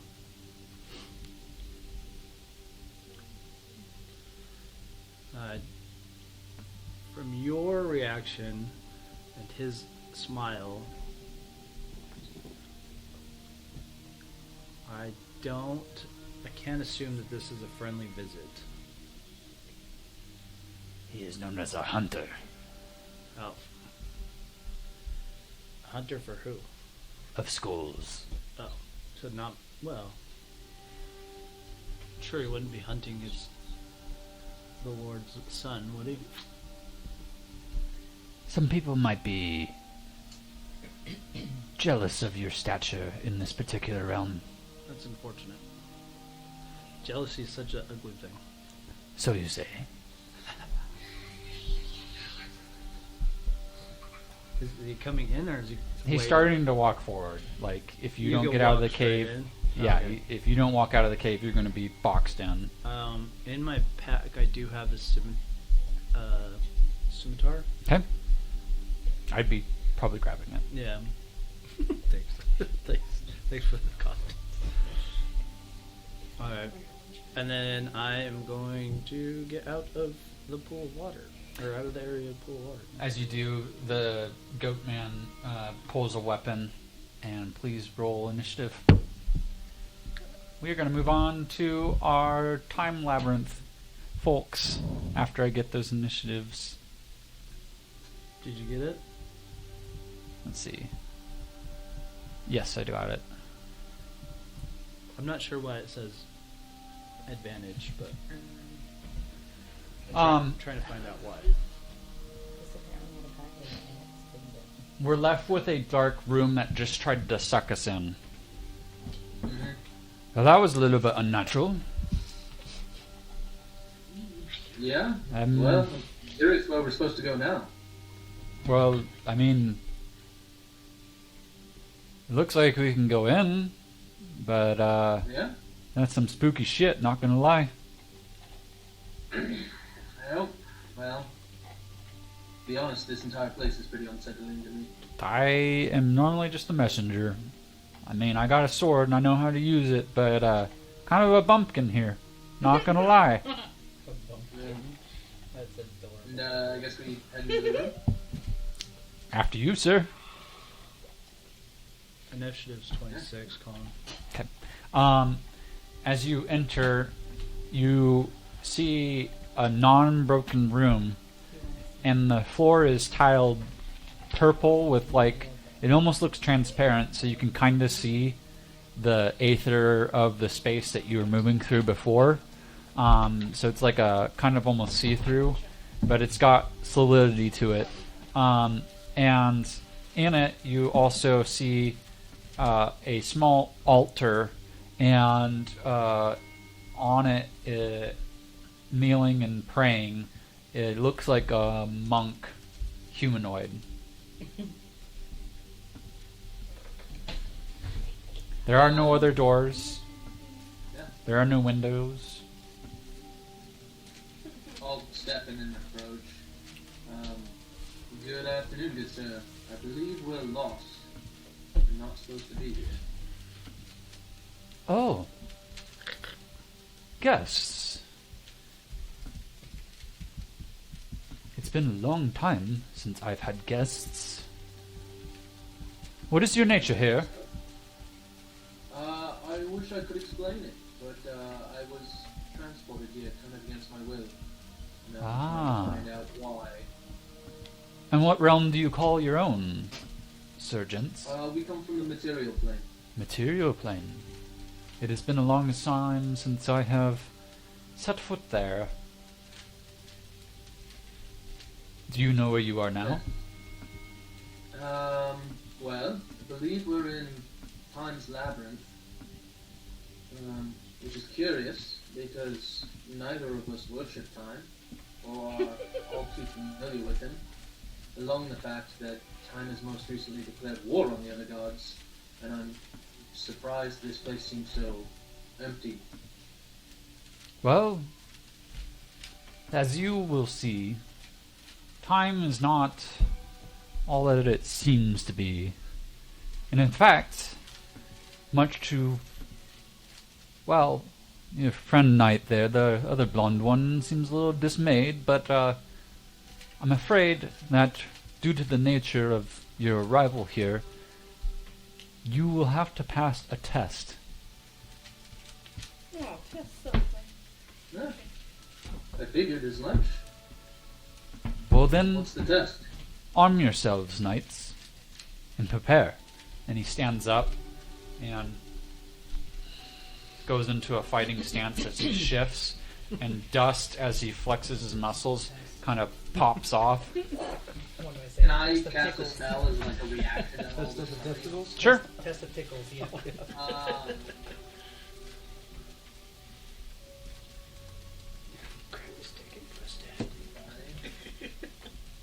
Grab it. Twist. I'm gonna cast invisibility on myself. Okay. Whoosh. Go ahead and roll initiative, though. Yeah. And then we're going to turn to our librarian friends once I get these numbers. 12? Okay. Let's see. Got that, got that. Awesome. Hey, guys. There's a dark room in front of you. Guess what's in You said it looks. Does my detect magic go off? No. Like within 30 feet? Okay. No. So you said this room is trapped, you say? Or there's something we need to be aware of? Well, there's some. I can't tell what it is, but there's something in the middle that will trigger something like a trap. But I don't know if it is a trap. It's just I can see something in the middle. Well, let's see. I guess we need to prepare for the worst in case it is a trap awaiting us. And I'm going to use the cantrip resistance Okay. on Millie. We're I'm gonna use gonna phase it in. resistant. We're gonna phase it. Right, it's gonna be a transition phase. Okay. Wonder pop. So you get. I'm gonna put my hand on your back, and then for the next minute, you can roll a d4 and add that to one saving throw of your choice. Like, alright, well, there's only one way to exit trap, and that's head first. Is it though? Well, you don't have a rogue amongst you, then yeah. Not that I did any good during mine. As a action, I want to have my cannon. I'm gonna get my cannon ready, and it is going to be. I don't know what we're gonna need, so we'll just do the regular force ballista cannon by my side. Okay. Absolutely. It's a library. What are you getting prepped for? Well, better than a force ballista is better than a flamethrower in a dusty library. I think you're different. As a librarian, I could not use that much fire in here. I feel like. I feel like you'd have the advantage at that point. No. Have you guys approached into the room? Yeah, I would start walking towards that middle. Any As other you preparations? enter, boosh, boosh, boosh, boosh. Different color lights Well, I was kind gonna of say and have that mage turn hand on, ready. and they shine down to a pedestal with a book that is closed, and on top of it is a yellow gemstone that looks very pressable. It's very what? Pressable. Get that mage hand ready. Well, all right. I'll snap a mage hand. Who would press the button? All right. Well, any other preparations before we press the yellow button? Press the yellow gem. It slowly starts getting. He's not letting you. You can see it. The old man is like kind of peevishly Yes, I peeving you. am. Do you have anything you think I should cast healing wise before we do this? Well, I don't know better than you know Love yourself. how we're preparing for the worst right now, and it's probably going to be like, poof, a little butterfly pops out. Right. Have you noticed a trend here? Yeah, I I know. had to prepare for battle. Ben had to prepare for battle. I will be honest, I wasn't I listening really to don't what know happened to that. Red. I really wish I was a bard right now and I could do that little hut thing. Tiny hut. That's I what I do- want I right used to be now. able to know rope trick, which is kind of safe haven. I'm just But I think, unless if there's anything that's a cantrip or anything that you might think to help guidance. well, no, because we haven't long rested and I'm getting low on spell slots. That's the only thing I'm thinking. I think guidance might be a cantrip. Oh yeah, there you, You go. can long rest because it would have Technically happened you- with your level up. So if you haven't Oh, done that, go ahead and everybody do that pre-combat. Yeah, make sure Wait, make sure seriously, your everybody condition. I don't know Yeah, why because I can't. we came back as refreshed when we Mhm. woke our eyes up. Yes. So Yeah. long rest if you haven't. No Did you conditions get that, Luke? or anything like that. You should be like brand new. Yeah, we should be. No, I'm so does my Long rest if you haven't yet. level of exhaustion? Yes, Go away. it's Yep. gone. Cool. Which is good. Hey, my notes weren't so bad. Look at you. Just didn't tell anybody. Thanks, buddy. I would cast. Okay, now they have more stuff. I mean, guidance is always, like that's not the best, but it's like for a free spell, it can't get better than that. That, or I could put what's the other one? Spirit Guardians around this. Spirit Guardians. Yeah. It's so good. Does so much damage. As a pre before you do anything else, because then you don't have to take a turn to do it. Oh yeah, same thing with like the my little robot Yeah. cannon. Yeah, Exactly. You can use an action to prepare Spirit Guardians, or cast it before we start. Then that might be your best option. Yeah, I will. So I'll use an action to cast Spirit Guardians. What do the Spirit Guardians look like? Mine always look like little. Well, it looks Then- like Darling. She misses. I chose Fireflies since it's the god of light. Mhm. That's what I chose originally. Well, make sure those fireflies don't burn any books, and then the mage hand is just gonna hit that button. Very pressable looking. Press that button.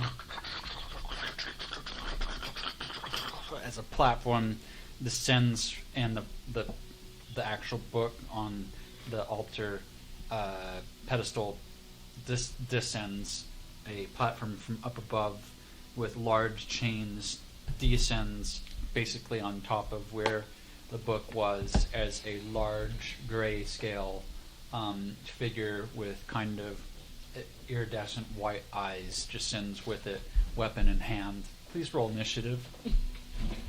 Was the this is after the fact? Was the book accessible, or was it like underneath the button, or It was there's a button like right on the front cover that of the book? yeah just So you couldn't open it without pressing the button or anything like that. no. Okay. Cool. Just checking. What are you laughing about over there? My initiative. Every time I laugh at my initiative. Did you get it? 2. Yeah. Because isn't your initiative like -1? -1. I know. I my got to rolls play have you been- last time, and I'm like, no, man, this is a minus. But it's- and mine but is it a makes- +6, Right. which makes sense for the rogue. It makes and mine makes sense for Claire because I'm like, all right, all you people are almost dead. What am I gonna do to keep you alive for the next round? Got an 8. 8. Nice. Okay. So this is how it's gonna work. Yeah, you're gonna go first every time. Well, it's. You guys have your partner to help you in this combat. However, everybody, we're treating this like normal combat. You guys all have turn orders, so do the creatures, and I have a map. Oh. So, Luke, hopefully you can see in the stream, or something. I don't know if you have a secondary device. Yeah, I got the stream open on the side so I can see it. Okay. So first up is Ritz. Every square is 5 feet. God damn, he's pretty far.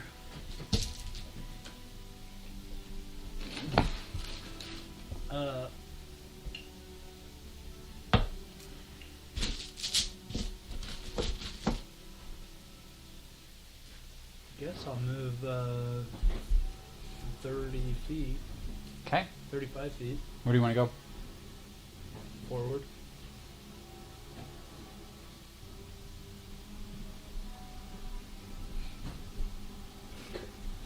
Puts me how far away from him?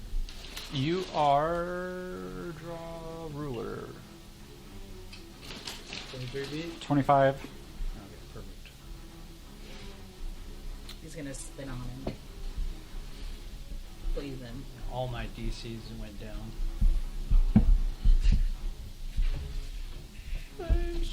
After losing your weapon? Yeah. What are you swinging with, by the way? The next player up Shoot. will be Darling, just so you can prep. I'm gonna shoot him with my And then me? dragon. Oh, first Mine off, too? Yes, Deidre. Then you. Only because we like you so much.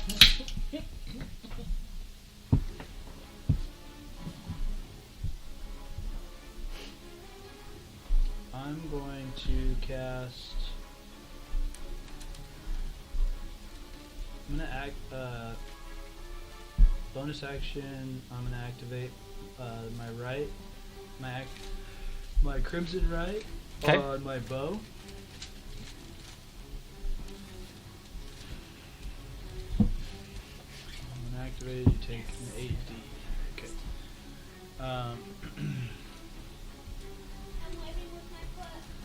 That's weird. Weird kids do that.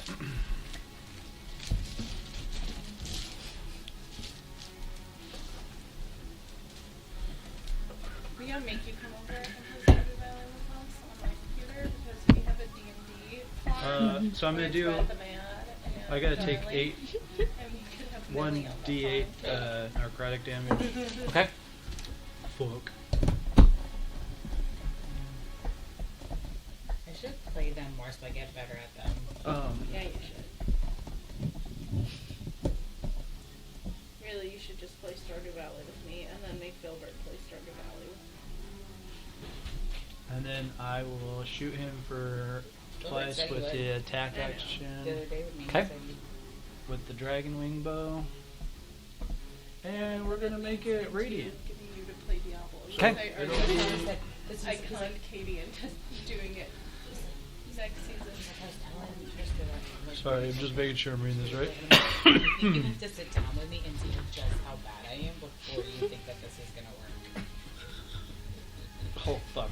I was like, But you can do it. Krista was really patient when we were playing Stardew Valley. So the first shot was an 1 plus my hit DC is plus 10, so it's 11. That one?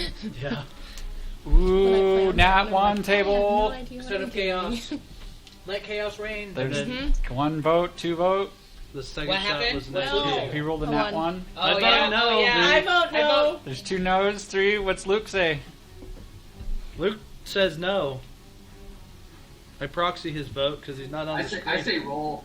Bro, that's 4 You rolls. voted yes for her. Uh-huh. Well, but I vote no so that the next time somebody doesn't do it. Keep it going. Please roll a D100. I also know how much this is. Oh, I feel like I voted. No, not voted. I voted yes for myself. 64. 64. I would. I'd vote yes for myself. Because I'm a crazy person. But where did I write it?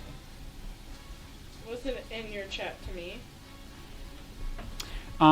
Your target may reroll all 1s and 2s on the damage roll for this next successful melee attack. Good luck. So is this. So it means at the very least you're taking 3 damage. Okay. Does 19 hit? No, it does not. So 11 and 19. Mm-hmm. Ooh, trying to shoot at me, are you? Oh no, I don't like that guy's voice. Ugh. So feisty. I'm a fan. That's my husband. I married that man. Oh. Can you go back to Lucy's voice? No. See, that one's good. I see why you don't like this one. Were That's you it. trying to hit me? I was trying. That was exactly That what was that was. pitiful. Sounds like a creepy clown. Yeah. We don't Or a like you. creepy leprechaun or something. It's a creepy. He Makes kind me- of It makes me clops think And by of his creepy, way it means like over to pervy you. creepy, not like and regular. does a quick little flourish Tell me I'm wrong. for a 16. He just kind of swips over your head. Whip.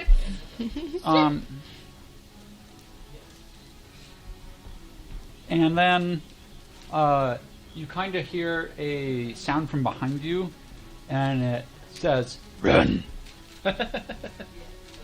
It's not Lucifer's voice, just to clarify. Please make a wisdom saving throw. I want to see this cat bench press this. 25 strength. This titilus. You said a saving throw? Yep. How do you say that? That's the inverse viditalis, I think. So instead of Strength. Wait, which one? Wisdom saving throw. never, that was a different campaign, different setting.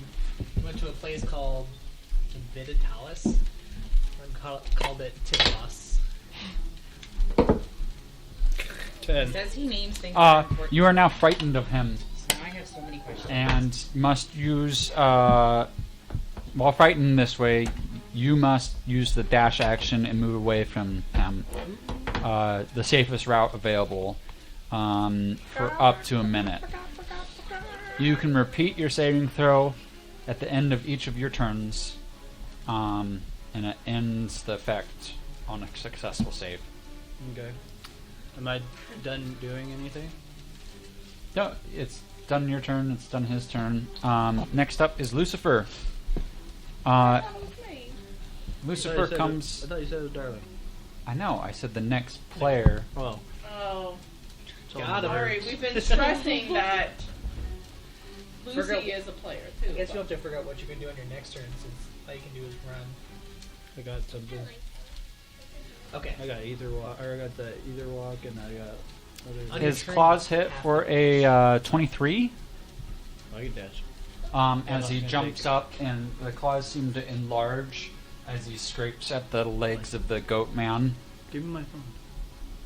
Since you're not paying attention to it.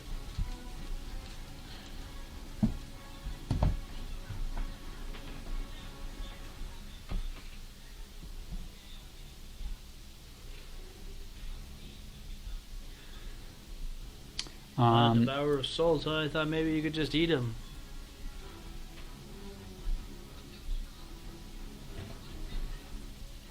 Are you gonna watch it? What, are you gonna watch it? Then go watch it. He does 22 damage, Wow. and is kitty claws in your you thigh, though. you feel an aura that hits you, and you will have advantage on your next save against this frightened action. Oh, Lucifer! Bad cat! Bad cat! As he is trying to peel Lucifer off, and the cat's very obviously digging into the goat leg and biting like a cat does. Although you see chunks actually being ripped off of the goat leg. Yeah. Darling, you're up Okay. next. Next player is Kirad. Where? We're getting there. I need to... Make it a. Can you make it a tab on top, or is it easier to? What do you mean, tab on top? Like if you just tab over, so that we don't have to keep dragging. Oh, it's up to you. If you find it easier to drag, more power to you. Laptop's already running a lot. I have it on overclocking. Okay. Cool. Um. Yes, queen. I am gonna take a shot. That's a 17. That does hit me. It does hit you. So it'll be 13 points of damage to me. Okay. Your bow, I'm assuming, crossbow, Mm-hmm. malfunctions as it splinters the bolt and you catch some in your shoulder. But I will take a second shot for 13. Does not hit. You see kind of it I'm glide too off. distracted. Glides off in the cylinder. The bow just comes, or like the arrow just scrapes up my arm as I'm like reloading another one, and I'm just too distracted from that pain ricocheting up my arm to actually focus on trying to hit something. Oh, mother trucker! No, I'm kidding. It's a tracker. Well, it's a trucker. Oh, it's a family I knew. Their mother was mean. In the presence of a queen, you're not supposed to swear. She's a snow queen! Anything else? Nope, we're good. Okay. Next up is Monk Dude as he comes up and does not see He didn't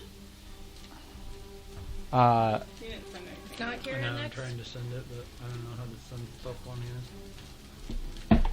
Not Kira next. approaches player. Oh, player. Yeah. Gosh. And let's see here. Get to him.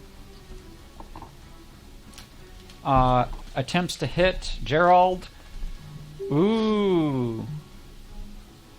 Does not hit Gerald for a 23. Gerald's armor class is a 24.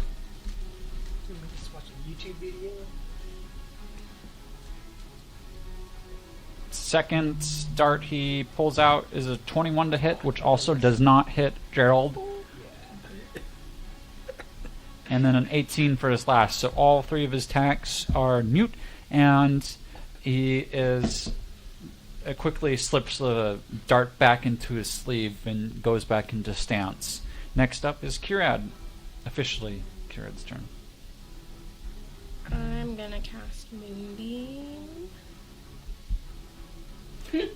Next player is Ben, just so you're aware. Katie. I have to say, I got this Duke cantrip and I was so excited to use it, but I'm not going to use it against her. I got Frostbite. Okay. Moonbeam. Con save. Of 18.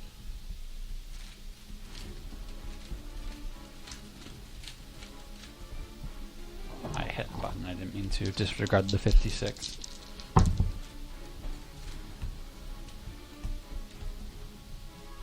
Moonbeam, you say? Mm-hmm.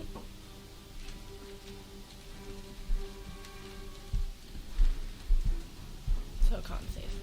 Okay, con save.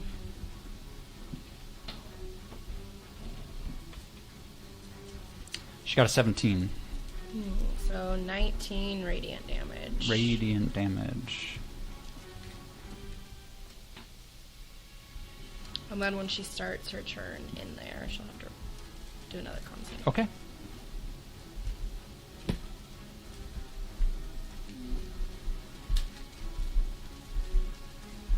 And she's not a shape changer. No, she is not.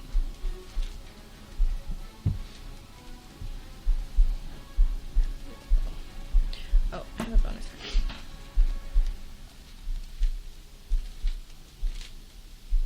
That's it. Okay. Next up is our lovely giant as he goes boof, boof, boof, and walks and takes a step towards you. He's going to take a swing at each of you. First one is Fizzle for a 22. I'm going to. I think that's my AC. So it matches. We do a roll off. Yes. D6. 4. 5. So it's going to hit. Cool. You feel his greatsword come down and slam against your armor for 19 slashing. As a reaction, I'm going to use my repulsion shield real quick, how much damage was that? 19? 19 slashing, and then it feels like an extra slash comes out you for a additional 22 radiant damage. And then 22 radiant. Okay. So, with my repulsion shield...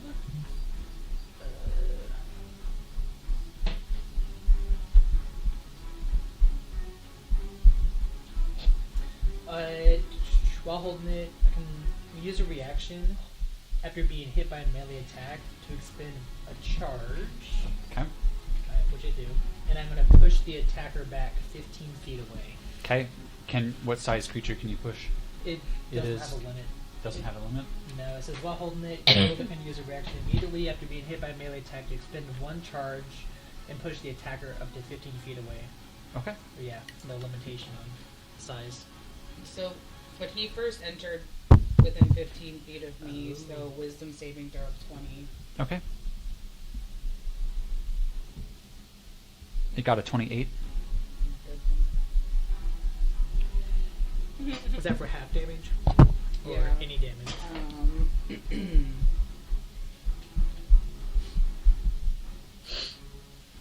see what does it say. So it says save of 20.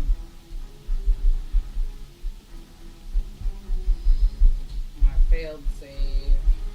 And a successful save, the creature takes half damage. So. Okay.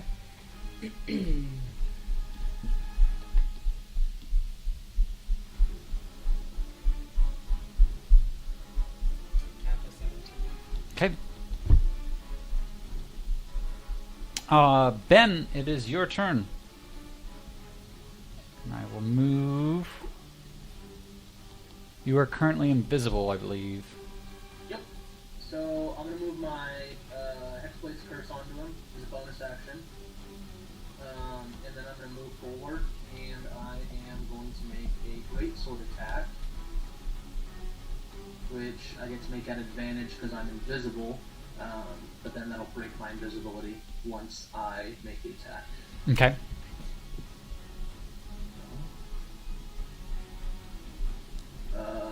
It's a dirty 20 to hit. It does not hit. Okay.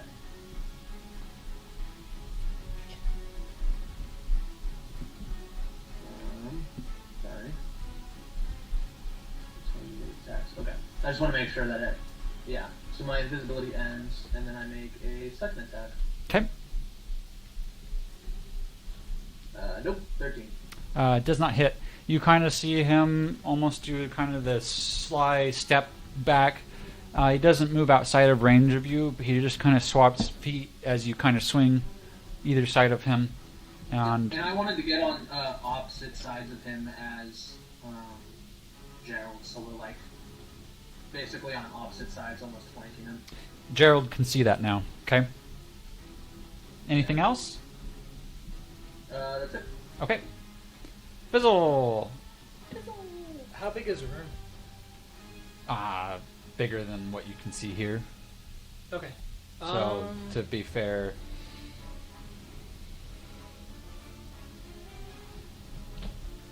probably double that Double either that. direction. Okay, cool. It's 150 feet radius. And we're close to the edge of the room. Kind of, yeah. You could assume you're central because of where. Well, I thought we walked in and then mage hand. Yes. Near the entrance. Yeah, Where we were. Was he wielding a weapon, or how did he hit me? he had a weapon. Yeah, great sword. Great sword. Okay. And So we're the player after him. Gerald is next. Or sorry, next player is you.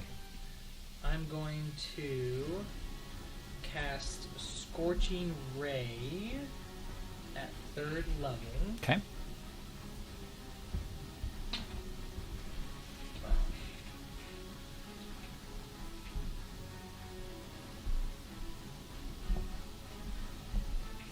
So, Scorching Ray to hit.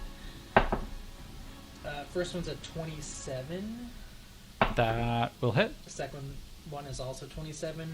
Third one is 27. I rolled 3 15s in a row. Nice. Get that dice check. So they all hit. So for the Yeah, for all three.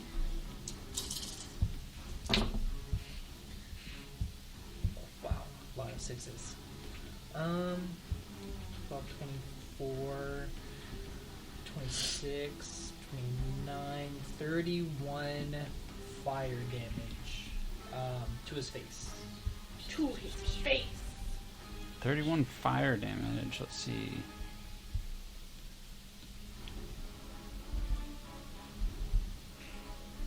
Yeah, it seems like he takes all that. Okay. And then as a bonus action, I'm going to attack with my Force Ballista Cannon.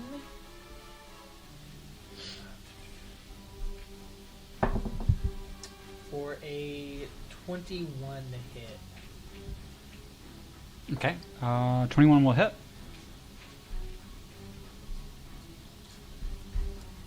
And then... oh, 3d8. That's cool. You're cool. Oh, thank you.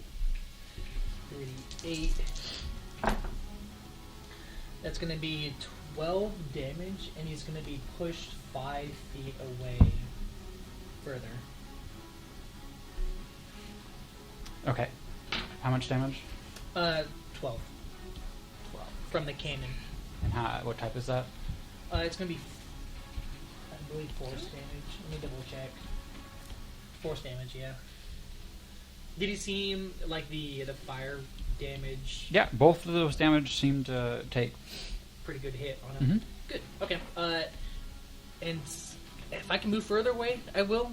Actually, I'm gonna run away from Millie, like away so that way he can't hit both of us in one hit. 10 feet? 20 feet? Whatever the like. If he got in the middle, I want to make sure he can't hit both. So like maybe like over here. Okay. That's within 30 feet. And then that's my turn. Awesome. So Gerald. Gerald sees you pop out of invisibility, Luke, and immediately pulls out his sword and goes to make an attack on this guy after he's seemingly shot 3 darts at Gerald the last turn. So let's...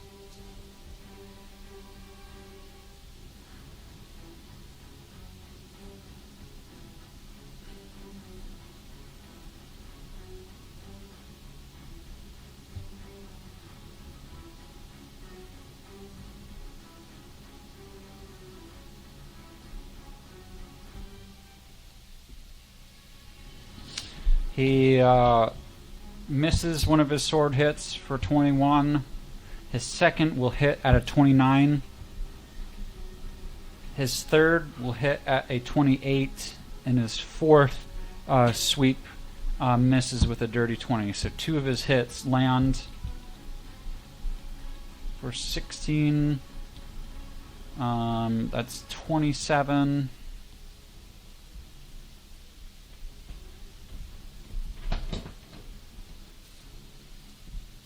33 points of damage as he does 4 quick swipes in towards this monk-like person.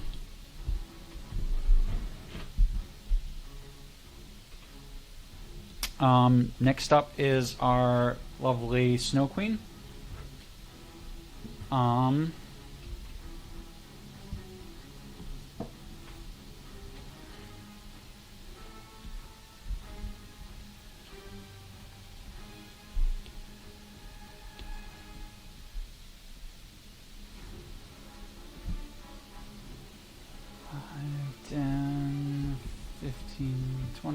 Oh, 25, she's starting in the moonbeam, right? 30. Yes.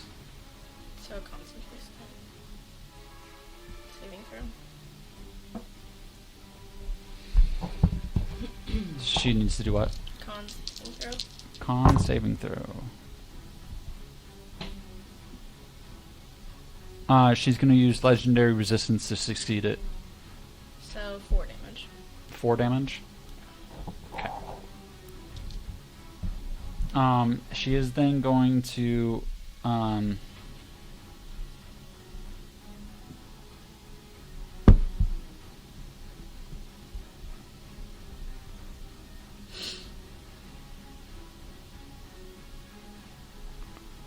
use a action called Cold Snap.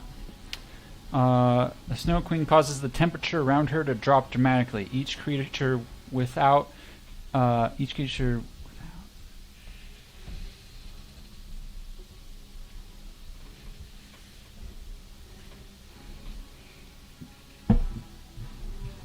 that's interesting. Without 30. I think it meant to be within, but it's a spelling error. We're going with within. Within 30 feet of the Snow Queen must make a DC Constitution saving throw. On a failure, you can take some cold damage, and you're going to suffer exhaustion. On success, you'll take half damage, and you don't suffer exhaustion. A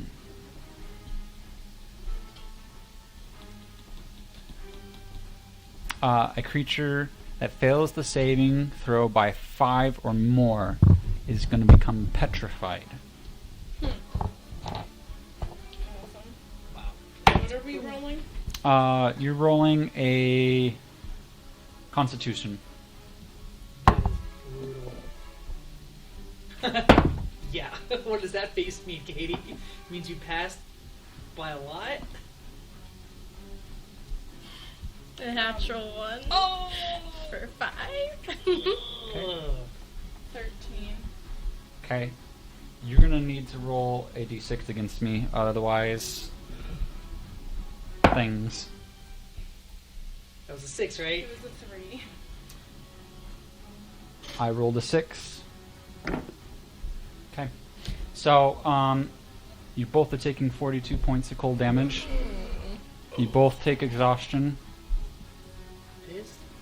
You are petrified. Petrified is a creature that is transformed along with any non-magical object it is wearing or carrying into a solid, inanimate substance, usually stone.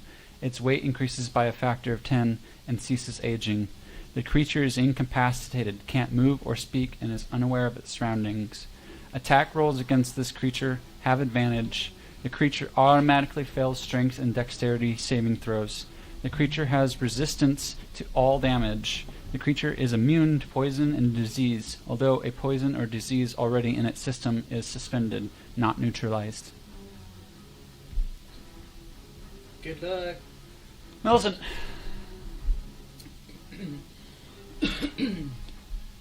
How far? Okay, so I was trying to count. So 1, 2, 3, 4, 5. He's at least 20 feet away from where he was. So I pushed him 15 and then another 5. So I want to get. So even if I go 25, that would put me. Okay, so I'll go my full 25 towards him because that would put me within my. Okay.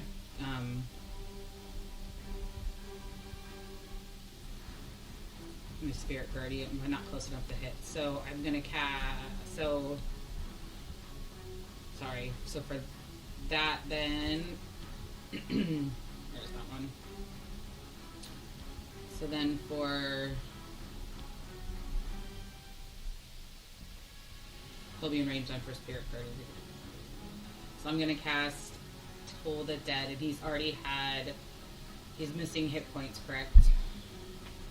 He is, yes. Okay, so he needs to do a D20 wisdom.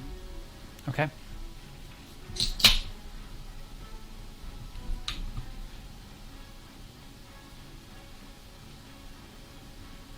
He rolled a 27.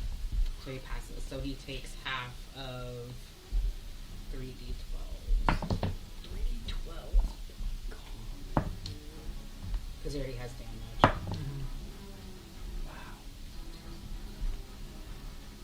So I rolled shitty 5 for that one. And then I'm bonus action going to cast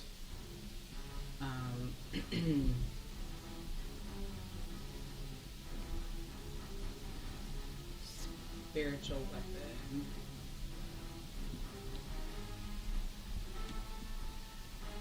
Spirit Guardian, is that a concentration spell? Good question. It is up to 10 minutes. Okay, and then his spiritual weapon. Spiritual weapon is not. Oh, hells yeah. I don't think so.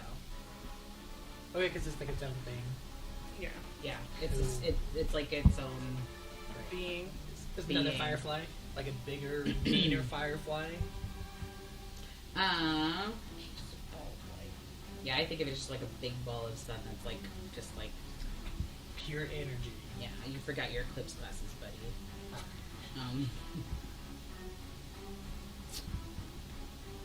I rolled it, but I did it on the thing. Can you see it?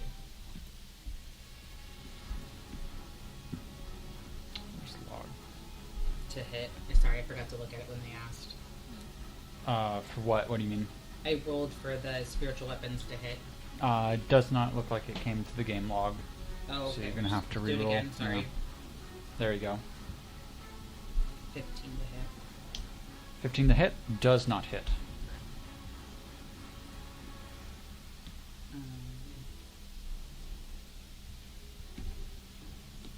I think.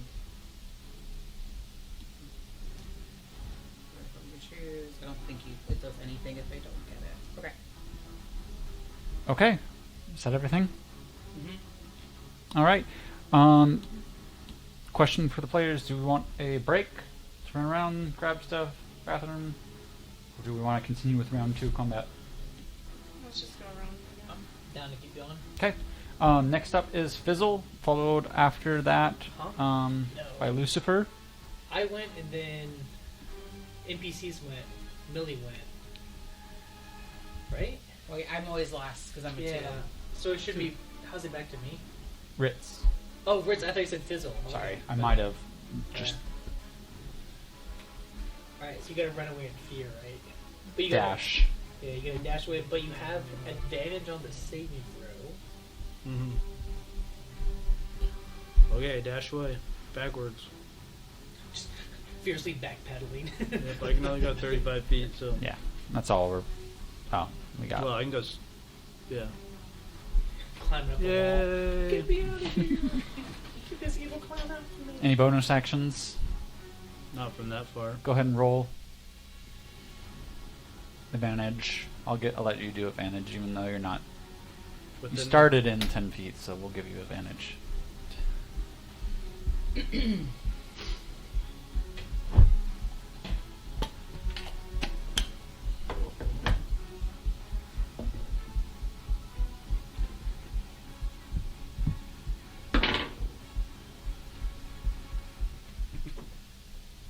Got advantage.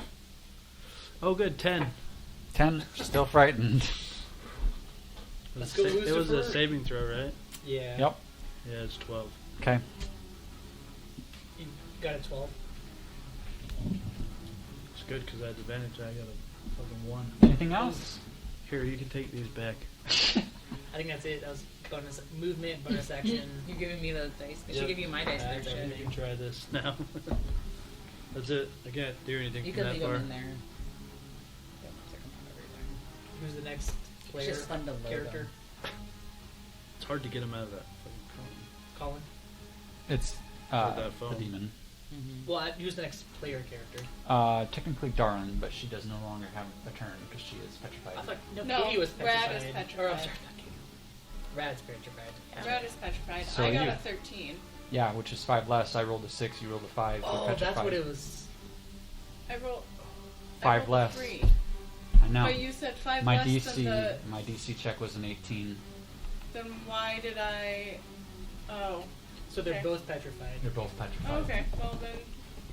Sweet. What's your how many hit points do you have right now? I'm looking beefy. Like I could take at least 2 more of the hits I just took. Probably maybe. So 3. technically, the next player is actually Ben. 2. I could take 2 more of those hits. But But he next did up split those is attacks between us. Goat Dude. Woo-ha-ha-ha-ha. Wait, I got hit points. No, you didn't get hit. What are we confused on now?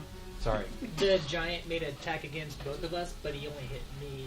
He was pushed back before you could make the second swing because you reacted to him. Oh, okay. Yeah, I'm the only one that got hit. Okay, okay. Wouldn't I was it like, I didn't that- take anything off. What? No, yeah. What's that? Luke? Wouldn't the monk be next? He went before me. Yes, sorry. I was just strictly talking about players in turn order. So, yeah, just letting you know you're the next that gets to do stuff after I do stuff, essentially. So, Goat guy is going to use teleport. Boop. And teleport over to you, which is, we're going to move this around so you have more places to run, Phil. Like he cast teleport? Yeah. How do you think you got there? Sounded like he thudded the ground, so he was somewhat flying or jumping. Doesn't he sound a little dramatic? Okay, cool. Your Sounds- cat's about to sounds attack like this 10, screen. 10. Look what you're doing. He's This is ready. like cat TV, man. There goes the water. There goes the mics. 23 hits. Okay. Next, Jean. What is he hitting Ritz? 6 force damage. Mm-hmm. We don't have any of the bonuses the swords gave us, right? No. And then 12 necrotic damage. I was worried about that. We don't have any resistances. Okay. Let me remember what mine is because I haven't had it. Your total maximum hit points is reduced by that 12. Wait, what? Wasn't it 16 total? No, it was 6. Then you took an additional 12 necrotic, but that 12 necrotic takes away from your maximum. Oh, okay. So it's not just. No, yeah. So you actually hit me for 18. Max. Oh shoot. Max HP modifier. Yeah. I would do this so that Lucifer's like, gosh, kind of minus run all 12. this way. Well, so do 102. Yeah. Okay.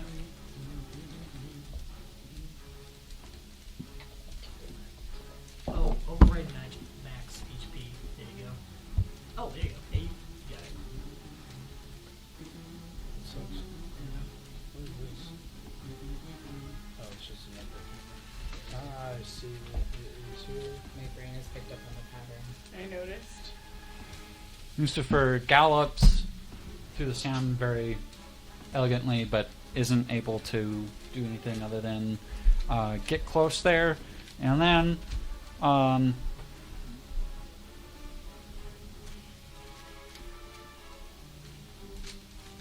yeah, that's what happens. Next up, Darling.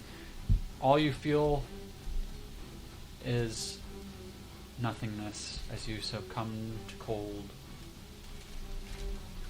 Next up is our monk friend. I can't believe he petrified you. I know.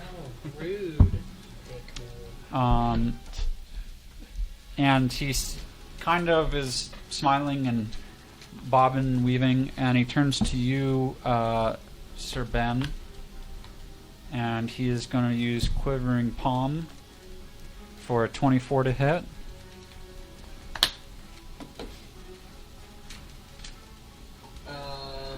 That is. Okay.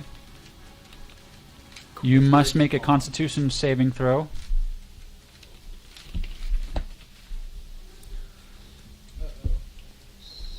I'm gonna use one of my inspirations. Probably wise. Oh, If it rolls, forgot I had if it inspiration. rolls right. Holy shit. Teleport is a 7th level spell. This guy's teleporting willy-nilly. Teleported in, teleported over to fields. Is that 27? 27. Okay. Dear You succeed that one, or yeah, you succeed that one. So you spared yourself. For those who don't know what Quivering Palm is, on a failed save, the target is reduced to 0 hit points. On a successful save, takes X amount of necrotic damage. So rolling that now, Jesus Christ.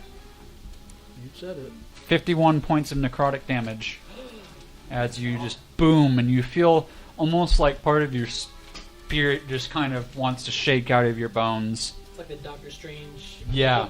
Boom. Yep. Wow. Get wrecked. Next up is Kirad. You feel a sudden nothingness as your body freezes and is encapsulated. Next up is our giant friend. Ain't no friend. He closes the gap to you, Millicent. So he needs to do wisdom saving throw. Wisdom saving throw. He's got a 14. So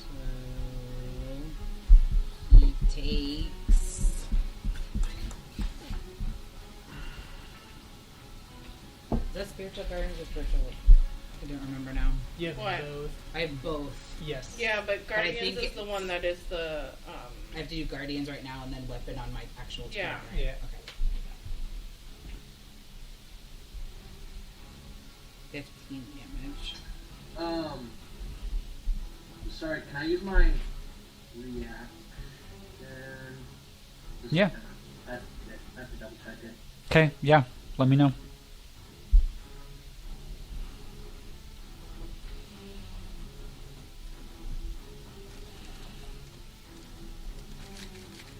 Yeah, no, never mind. Okay. So, let me. What'd you do?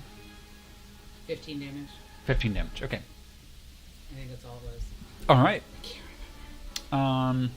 Yeah. Spiritual Guardian? Yeah, I cast it at level 3. It makes 2 greatsword attacks at you. One for an 18, Nope. which shouldn't hit you. One for a 14. Nope. It's that you're so small. It's not used to fighting something so small, and you just kind of So compact. yeah. But it then touches itself, and you see a glow on its chest. I knew Phil was gonna As you can tell, because you're a cleric of the life domain, it heals for 33 points. Ah, jerk. Next up, Ben. It is your turn. Hey.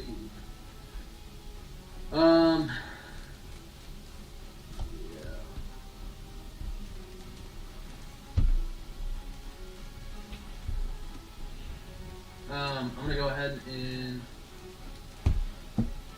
make 2 attacks against him. Okay. Quick, when does Spiritual First, Guardians 22 to hit? activate? Please roll a When d6. does it take damage from Spiritual Guardians? 6. You win that one. I rolled a 1. He's gonna take 17 plus I will smite for an additional. Doesn't say anything about spiritual guardians taking damage. No. When does the creature take damage with the Spiritual Guardians? When it enters and 5 on your feet. turn? Or It says when you cast this spell, you can designate vision. He's gonna take an An additional affected 25 creature's reach. speed is halved in the area. Okay, as you attack with that one, he's going to use his legendary Enters for the action first time on a to hit turn you for or starts 24 to hit. In I starts. thought you could only use It's legendary turn actions at there. the end of a turn. gotcha. Okay. Sorry, I didn't realize it was at the end of the turn. So I didn't Yeah, I do still have- anything I have when I another did my attack. turn. Okay, yeah. I did it when he started. Okay. It's a 24 to So I hit. just That will hit. moved there so that when he started his turn, I could do it. Plus an additional when it 11 enters- points of damage. Or starts. You've got him bleeding. That's when he uses his legendary action. 24. You can enter that space. 24 to hit? Yep. That is. Okay. Five, He hits into your armpit for I'd have to push him 16 bludgeoning 20 damage. feet away. Okay. Please roll a Do that again. Okay, just checking. strength saving throw. Just wondering if I could like push and then have you enter and push, have you enter. It doesn't matter. 'Cause Please every roll a time that he d6. starts in there, Yeah, it goes again. yeah. But then he would take it when he enters that space and then on his turn. So Four. double up. You win that one, but you feel as he punches up into your armpit and tries to pop your elbow and make you drop your sword. You almost lose grip, but you kind of like it loosens, but you keep hold of your sword slightly. But he almost disarmed you. Okay. Okay. Next up is Bizzle. Cool. I'm gonna cast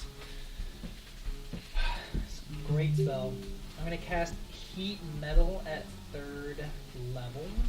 Okay. So he's in within 60 feet of me. Yes. Correct. Okay. And I would have yelled back to him, he can heal himself. So that he knows. So we just have to deal more damage than he can heal. So if it was a troll, fire damage would suppress the healing, but I've already dealt fire damage to him. So I think he just normally healed him. Wait, he would have healed himself with a bonus action. What? Okay. So anyways, I'm gonna cast Heat Metal at 3rd level, targeting his great sword. Okay. Any creature in physical contact with the object takes, it's going to be 3d8 fire damage when I cast a spell. And a creature wherein the object, when it takes damage, must succeed on a Constitution saving throw of 20, or drop it if it can. If it doesn't drop it, it has disadvantage on the attack rolls and ability checks until the start of my next turn. It rolled a 31. Cool. So it doesn't drop it, but it still has As soon as I disadvantage heard on him its say attack rolls, which is the It should be able to choose to drop it then if it's saved. yeah. I can choose to drop it. Okay, it drops it. It dropped the weapon. Yeah. Well, it still takes damage. Yeah. It dropped its great. All right. Do you think that's its only arsenal? I think so. I hope so. I just told you it heals itself. It's got magic, dude. It's got magic, but he took a big chunk with radiant damage against me. So I can do some damage to it at least. So that's 11, 16, 23 fire damage. 23 fire damage? Yes. Okay. You see it just dispassionately look at you, tilt its weapon to the side, and let it go. Damn. It dropped its massive greatsword. Yeah, it clatters. Clong. Wow. Bonus action, I'm going to have my Force Ballista shoot it. Okay. So to hit, 23 to hit. That's gonna hit. Okay. I was surprised how much damage the Force Ballista does. So just making sure. That does 38. Cool. It's going to take 16 damage and be pushed back 5 feet. Okay.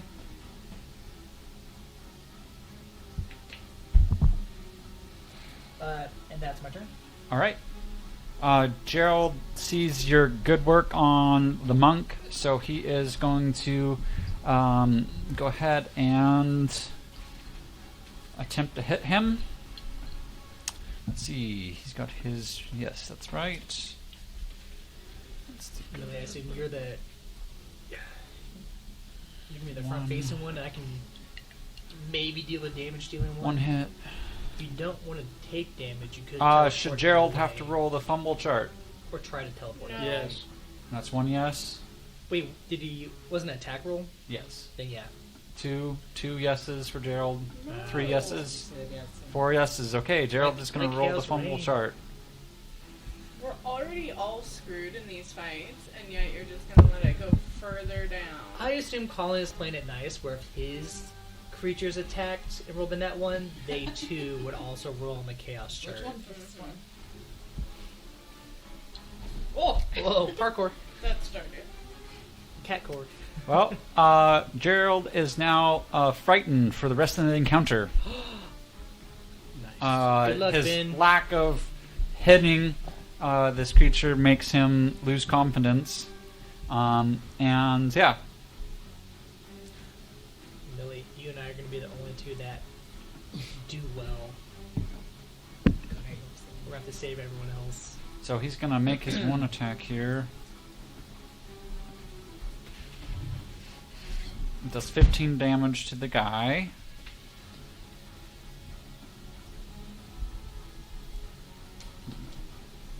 And then as an opportunity attack as he's moving away.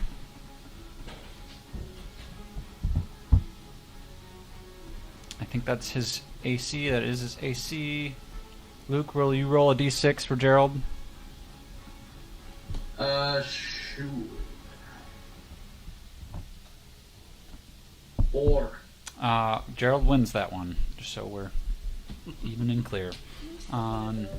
So, the opportunity attack misses. He did some damage, but he is moving away. Okay, next up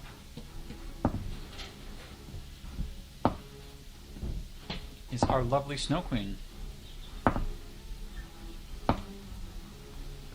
She gently strides in between the two of you and touches both your frozen bodies, and any remaining sight that you had is now gone as a blackness envelops you.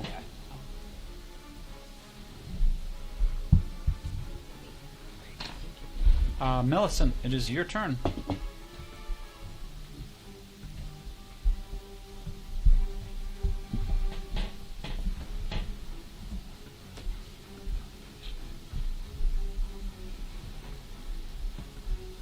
I think I'm gonna do.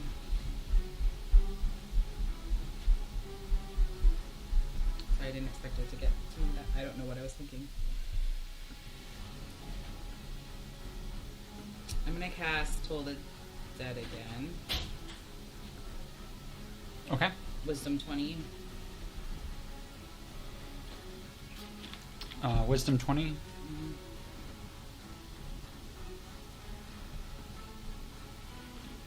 17. Woo! Fuck him up. So 17 damage. Okay. And then the Spiritual weapon. yeah. Which I'm assuming we didn't put a thing out for it. Do you care? No. No. Not. I'm assuming it's just still by me. Is the spiritual weapon the bonus action or Yeah. bonus action? Yeah. Okay. Because the bonus action I have to move it on.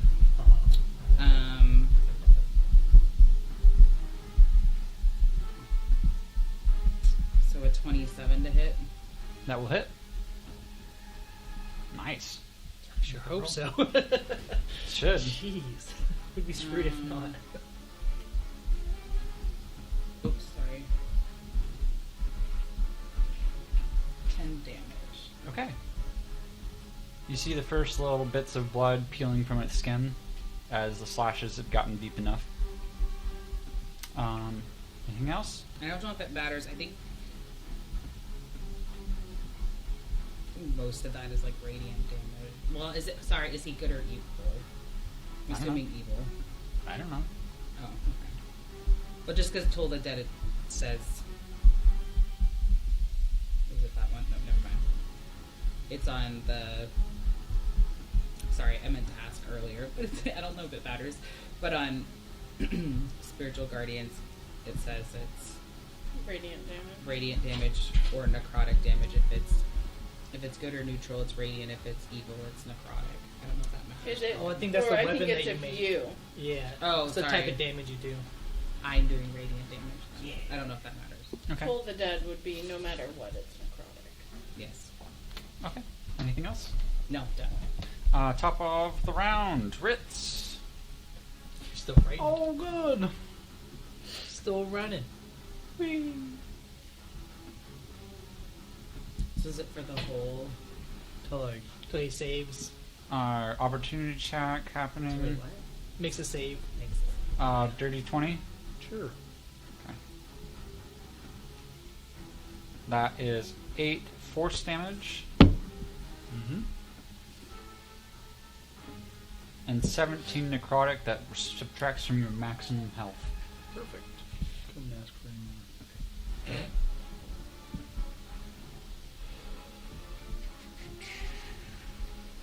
12 was 17. Yeah.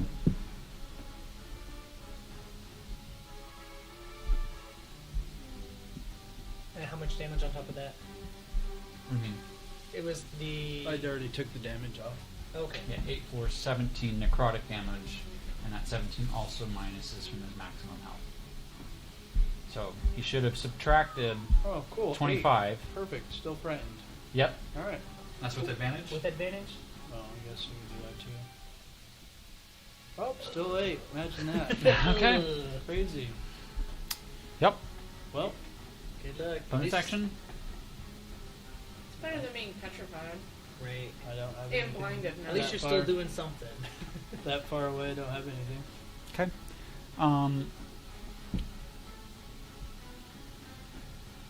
He teleports to you. Dude, that's 3 7th level spells. Supposedly. If it's true teleport. I mean, there's a bunch of second level spells that give you like 60 to 30 foot teleports, like Shadow Step and stuff. Does 21 hit? Sure does. 12 points of force damage. Right on. You're almost there. And 7 necrotic, minusing from your maximum. 7. Sure you don't want to hit me any harder?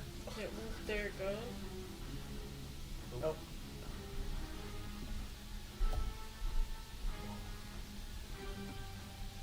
But it does it You're the still next going turn. pretty- I'm at 9. Oh, wait. Oh, yeah. R&R. Let's go, What, Lucifer. Oh, you guys are lucky. Battle Cat to the rescue. Helpful. He'll kill me in the next spot. And the way my rolls are going, he'll probably done. Rolls have been awful too. I'm okay. I mean, would your dad really try to kill you? He didn't come for my dad. I thought you were like going to the court or the palace of your father. Can't use my body then. I guess he could. You can't evidence my Could corpse. possess it, but he did say that there was a lot of jealousy towards your character. Yeah. So Maybe good luck. they should fuck the right way. 38 points of radiant damage as the claws just... and he jumps on the back of the goat man. 30 points. 38. 38. Dude, let's go, Dang. Lucy. I want that cat. I mean, I don't actually want that. Lucifer's turns over. don't think I'd Darling's survive. turns over. Monk is starting his turn. Wish we had Curad to like make animal companion of that cat to have it join us. One killer cat. But why can Brits talk to it? Chooses to talk to me, I guess. Also not a cat. It said it's a cat. That's what it said. You see as he's bleeding from his attacks. Gerald and Ben see him bleeding from his attacks, and he just kind of takes a quick,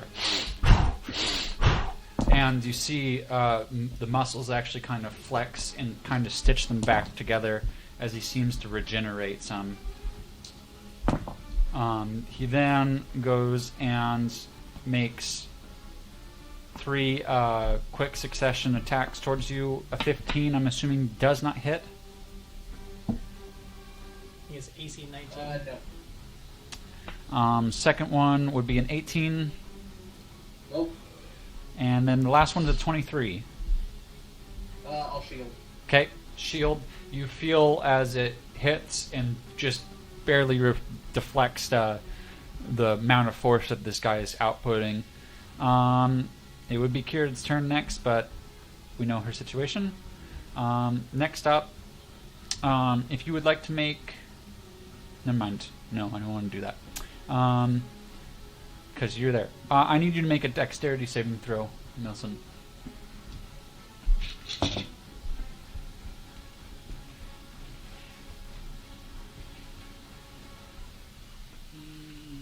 Oh god. Why dexterity? Can you choose any other? Pretty please. I'm gonna add 5 to her roll. Is that a reaction? It is a reaction. Okay. Flash of genius. I'm like, think fast. I rolled an 8. I have a -1, so it's a 7. So plus 5 is 12. Nice. The DC is 20. Oh man. Close. So you're going to take full damage as he uses Flame Strike on you. A vertical column of divine fire roars down from the heavens in a location he specified, which is you. Each creature in a 10-foot radius, 40-foot high cylinder centered on a point within range must make the dexterity saving throw. You're going to take 4d6 fire and 4d6 radiant. You're sturdy. Should be okay. Do you want me to roll them separate, or are you resistant to either of those type of damages? I think I'm only resistant to cold. Okay. With cold. Well, no, I'm not resistant to anything. Without the weapon I'm not anymore. resistant to anything right now, so yeah. You 'Cause can, I took radiant damage earlier that I could have been resistant to, but That's 24 points altogether. yeah. You gained health last level. 24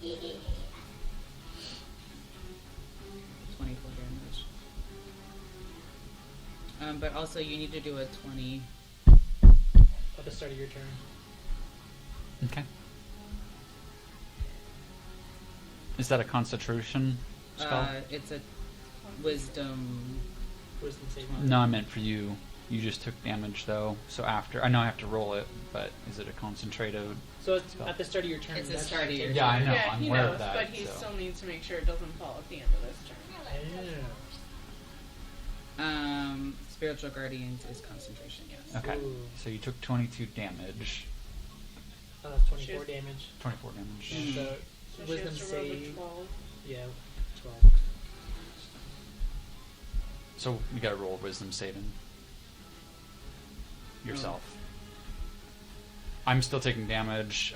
He passed with a 31, natural 20. I roll a 12. Rolled a 12. I'll let you save. So you're still concentrating on the spell. He did pass though, so he'll take the half damage. Okay.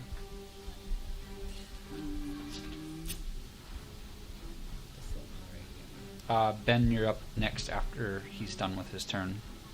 So it's 5. Okay. And that's radiant. Yeah. Yeah. Okay.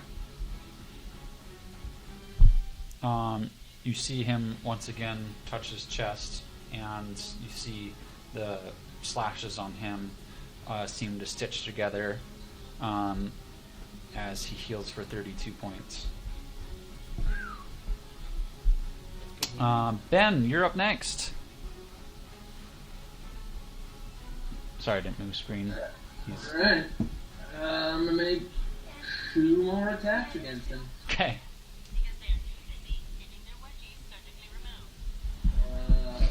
First attack is a 17. He dodges that pretty easily. Okay. Second attack, natural 20. Natural 20, nice. Wait, can I ask a question? Absolutely. This is when the Let big him. damage comes out. So, that's going to be 23 plus 4 for 27 points of slashing damage. Plus an additional... Sorry, I'm going to use both Eldritch and Divine Smite. Going to be an additional...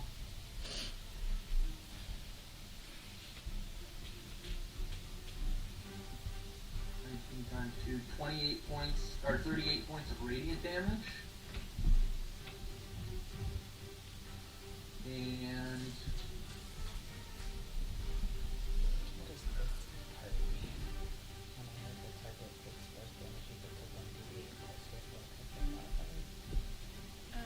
So it's 1d8 plus 30 points of force damage, and he's knocked prone. You hit him so hard he lifts up the ground off the ground as you kind of slam him into the ground, sword on top of him, almost splitting him in complete two. He is not technically dead yet, though. Sorry, I'm just adding up in my head. That was 91. 91 points of damage. Yes. That is officially our strongest attack we've had rolled on this With a crit. channel That's so far. insane. 3-weapon Swordmaster, because I critically hit, I get to attack as a bonus action. And you have opportunity because he's prone. Or advantage, yeah. That's another crit. Okay. Murder. So you're going to take an critical additional, was a natural 8 plus 4, 12 points of slashing damage. Oh wait, sorry. That's 2 ones, 8. It didn't double it because I re-rolled rather than doing it on advantage. So that's 14 points of slashing damage, plus all Divine Smite again, for another 26 points of radiant damage on top of that. How do you want to do this with your sword already in him and slamming him down? Yeah, no, I Just leave stick him it up in. into the air, and as he lands, drive the sword into him. and he just continues shoving until it reaches. You see,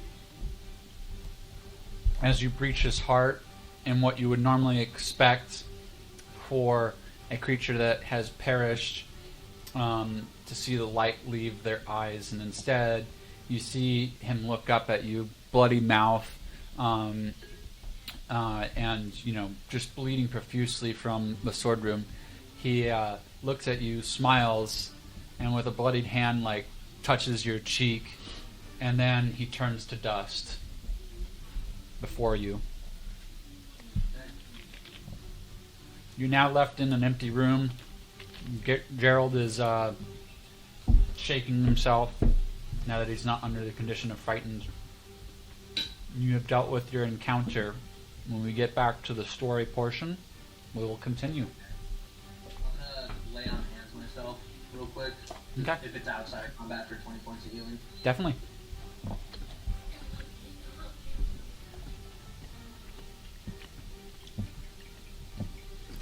Frizzle. He's disarmed, singing spells. Yes. I'm gonna cast as my last 3rd level spell, haste on myself. Okay.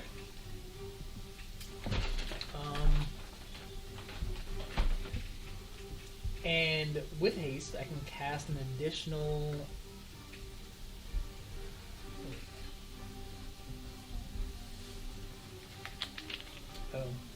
I may take the attack. The action can only be used to take the attack. It says 1 weapon attack only. Okay, so if you had multiple weapon attacks. Okay, so I can still attack him with a spell attack. In which case I will cast Scorching Ray at 2nd level. Okay. Pew pew pew. So first one is 19 to hit. Please roll a d6. 5, Please roll another d6. 6. You win that one. Sure hope so. So that's the first one. Second one is going to be a 22 to hit. Will hit. Third one is going to be a 30 to hit. And that's going to hit. Okay. So all of them hit. 4, 5, 6, plus a D8.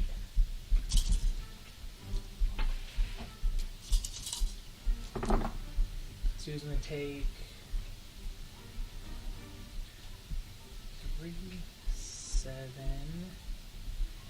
8, 9, 10, 11, 14 damage.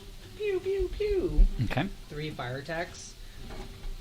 Bonus action, the Force Ballista is going to take a shot at him. Okay. 18 to hit. Does not hit. Okay. And that's my turn. Okay. Gerald's done with. Snow Queen's done with. Millicent, it's your turn. Alright, I'm going to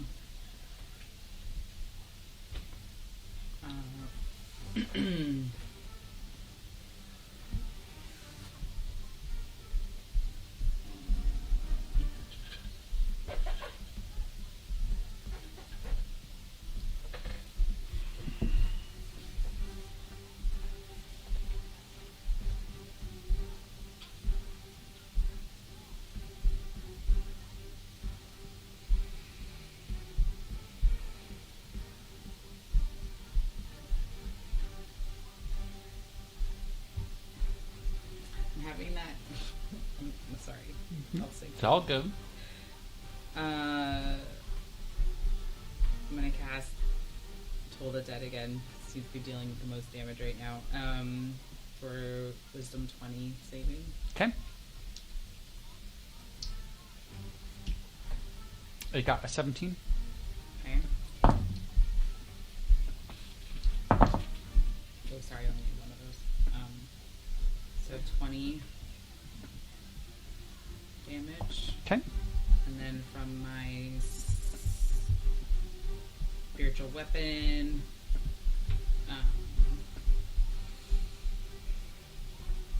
a 20 to hit. That's going to hit. So then 16 damage. Okay. And then for my bonus action, am I allowed to cast another spiritual weapon? No.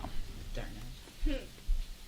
And actually, your spiritual weapon hitting is your bonus action. What's wrong with that? It's extra damage. No, but I want to have more. Oh. Got more levels. Wouldn't it be great to have like 3 spiritual weapons? You're or just surrounded like by all- spiritual guardians protecting you. You got one bigger spiritual guardian weapon swinging on your side. I know. I want more. Okay.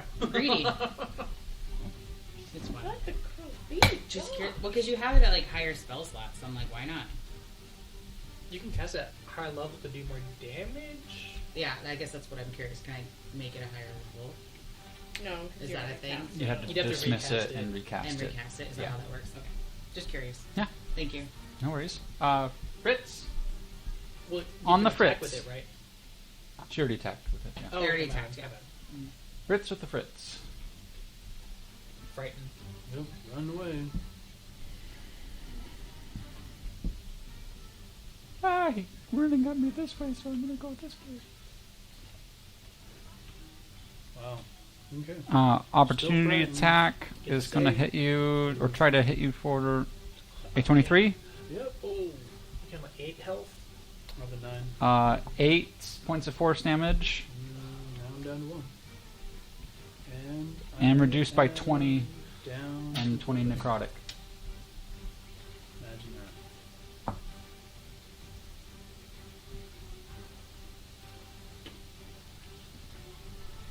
He deleted you. Yeah, I forgot that I had necrotic resistance, but I'm not gonna worry about it now. At this point, he's going to turn his attention to Lucifer. Mrs. Lucifer. And Lucifer has to do a whiz. Passes the whiz. Is not frightened. It's Lucifer's turn.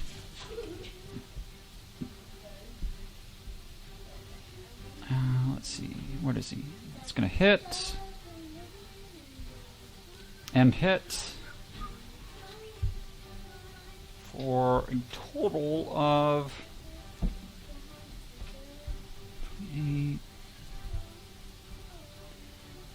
28 plus 16, so 44 radiant damage. Oof. Just keeps biting into him. You see fur flying off of the goat leg. It's the cat's latch on, just trying to tear this goat man apart. Darling is MIA. Plum is MIA. Kirad's MIA. It is now Mr. Giant.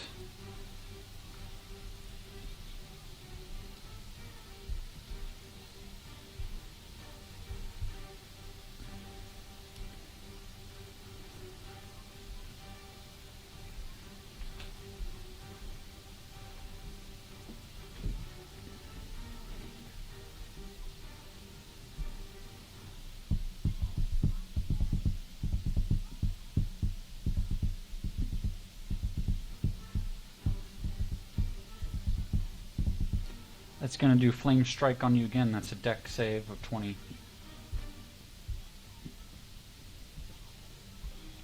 It's not going to happen. Because I have minus You could 5. get a natural 20. I could get I you. have minus 1. And you have a plus 5. I can get you a plus it's really a 5 plus if 4. you roll good enough. You got to declare it. It's a 16. So if I give plus 5. Well, but it's minus. Oh yeah, she makes it. Yeah. Just at 20. So plus 5, that's 21? 21. No, it's 20. Well, 'cause 20 She's minus 1.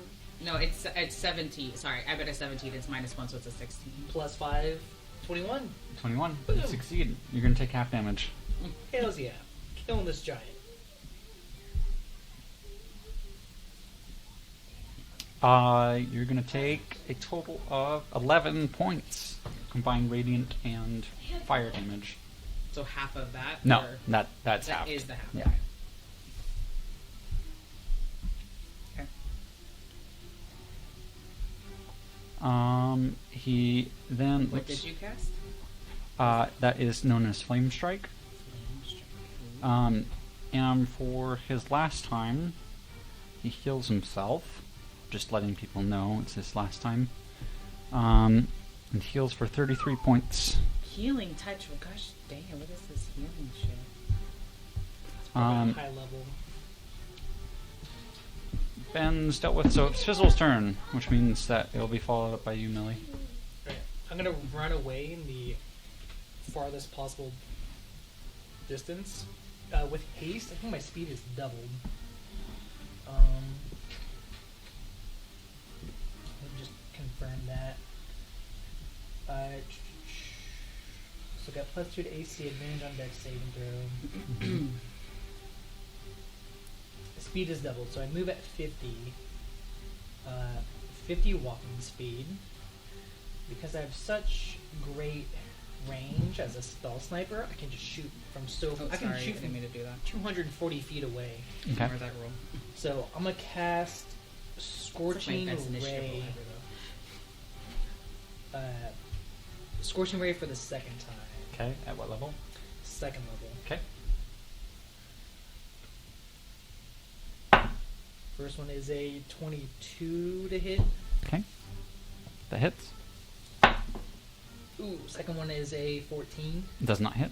Third one is a 21 to hit. It hits. So Okay. to hit. Two of them hit. For 18 points of damage. Okay.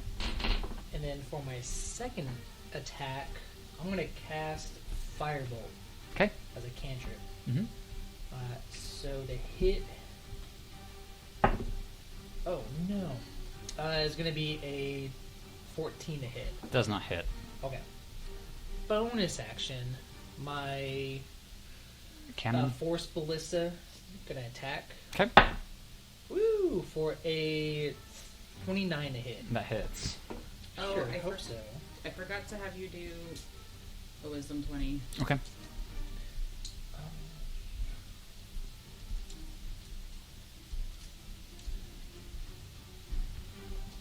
Um, 19. Hell yeah. 3, 8, So cool. you take 19. And then 7 force damage. 7 force damage. And be pushed 5 feet away. Okay. Millicent. It does matter how far away it is, because if it re-enters her space, it takes damage, and at the start of its turn, it'll take guardian damage. Okay. So I'll get closer to it. Okay. So do I do it now? Mm-hmm. Okay, so wisdom 20. Natural 20. So we have to roll off 6.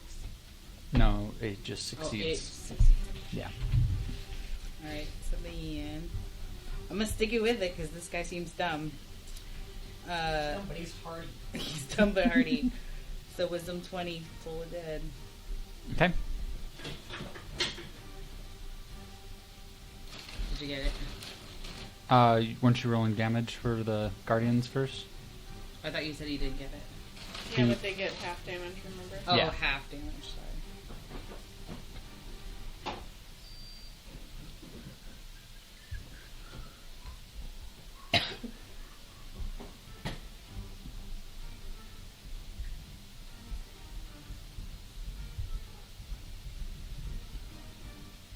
I think it's 8. Okay.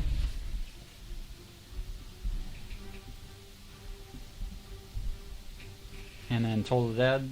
He needs to make a wisdom. Wisdom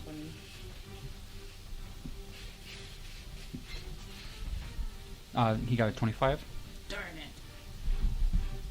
And so then, for my bonus action, I've got my spiritual weapon out there for 31 to hit. That's gonna hit. Sure hope so. God damn.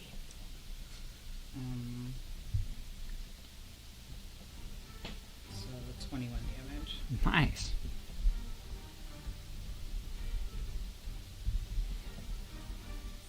So I think my spells all leveled up.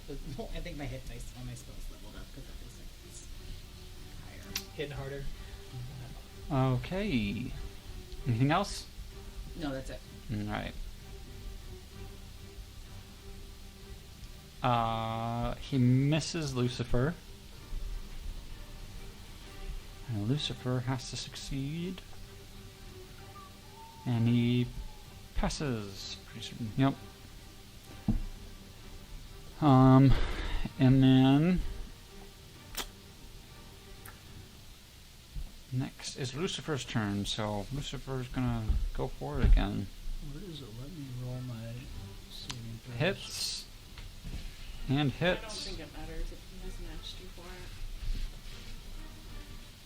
13, 12, 25. Saving throws. What do you have to roll? D20 What do you and mean? you have to roll above a 10, but I don't think. We should roll D20 for a death saving throw. It's a nat 1. Which is 2 crit. Which is- but he hasn't asked you to roll, so Yeah. it might be a non-issue. Well, so he was knocked down, and they're still in combat, so he hasn't been teleported away. Yeah. So he but still would be fighting for his life. Yeah. We will see. You guys are currently out of combat. If you've been taken out of combat, you're out of combat. Yeah.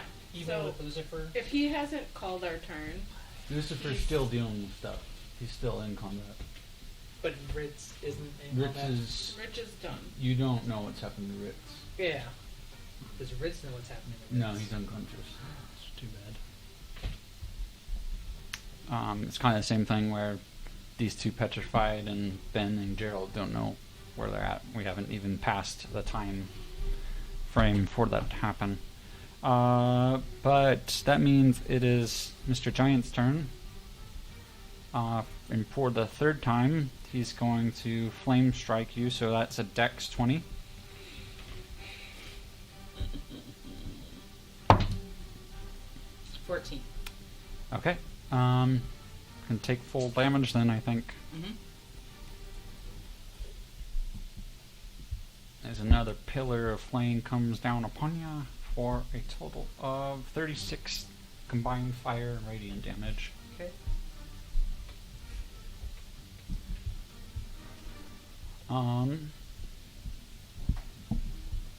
That's his turn.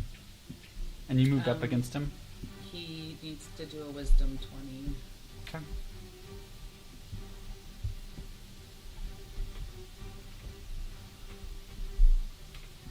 He got a 25.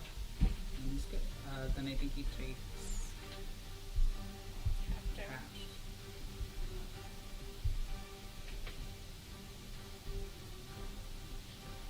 So 9.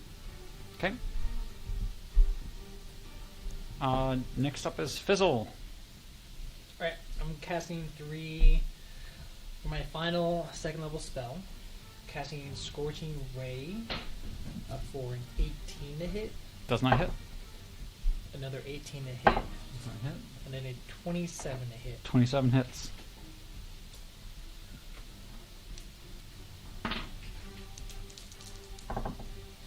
That's going to be for 19 damage. 19, nice. Yeah. And then He is looking bloodied. good. He better be. With my bonus action, I'm going to attack with the ballista. Whew, for a nat 20. Nice. Oh, See if you do 91 points of damage. that's one way to find out. That's bloodied. God damn. No, I'm just referencing Luke's Fantabulous. Oh, okay, gotcha. I was like, holy shit, if he's bloodied at 91. Luke, what was the math? What was the math? Couldn't you do, if once you're level 20, can you do like 800 damage or something like that? If you crit? No, it was if I So at like level 20 with the crit, and I max roll every single damage dice. Yeah. I think it's like 300 and something. Yeah, could hit for 300. So that was 332 damage is the physical max damage I could deal in a single attack. Yeah. that's it. Rookie numbers. Jeez. So that's I rolled 12. Okay, So 24 force damage. perfect. He's still bloodied. Good. As my last action for the turn, I want to cast Firebolt. Do it. I'm assuming you're hitting like down over here-ish though, Damn it. so you're not hitting Millicent. Firebolt? No, it's Oh, a it's not single Fireball. target. Not Okay. Fireball. No, no. All right, sorry, I was have totally enough- thinking I Fireball. don't have enough spell slots for Fireball even Okay. if I wished it. That was a nat 1 to attack. So who wants him to roll? I don't- I think if he votes for himself, it's Come on, Yeah, it's fair. automatic. It's fair. Yeah, go ahead. D100. D100, yep. Good. So 10, 100. What's a 0 on the 10s? Is that... Or, no, it can't be. It's gotta be... 10. So I think I rolled a 1. If I rolled a 0 on the 10s Oh, and a was 1... first. Yeah. Yeah, so the 10 was a 0, Okay. and the single digits was a 1. Okay. Yep, Yep. you rolled One. Rolled a 1. Damn, that's impressive. Don't- Roll dex saving throw.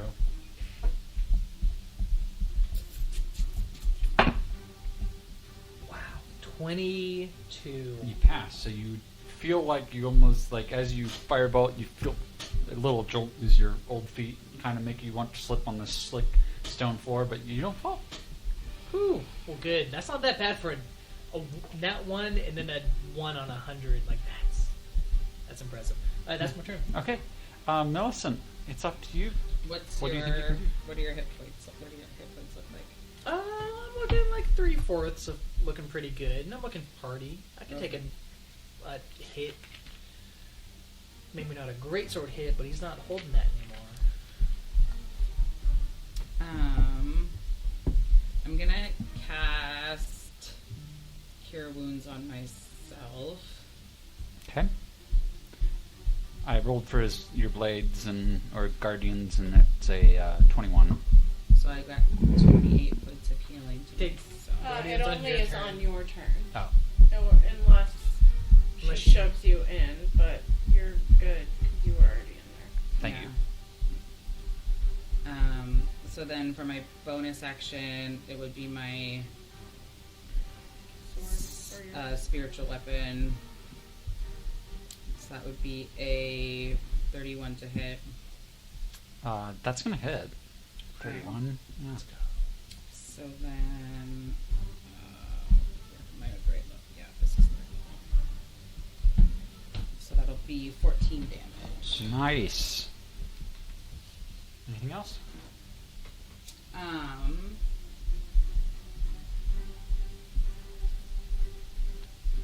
No, that's it. Okay. Next up is Lucifer, or no, sorry, it's the dude. So the dude reaches out, attempts to hit,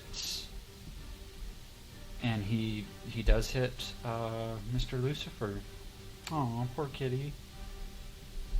11 points of force damage, and subtracting another 29 points.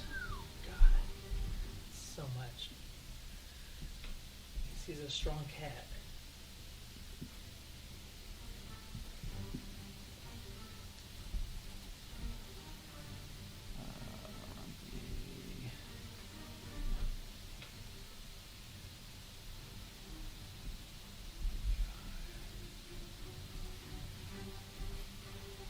Okay. And then he's got to roll a wisdom saving throw, but has advantage on that, so passes that with flying colors. Good job, Lucifer. Let's go, Lucy. High on them wisdom stats. And then Lucifer is going to attack and hopefully deal some good news here for y'all. 26, and because of the nature of his weapon, hitting with both of those, he's going to clamber up, and just bite straight for the throat of this goat man as he rips out the jugular and rides the collapsing body down into the red sand, spilling some of this blackened blood as it sizzles across the glass, kind of like water on a iron skillet as it. And then Lucifer politely hops off and begins cleaning his fur. Did you say her? Fur. Fur. Curious.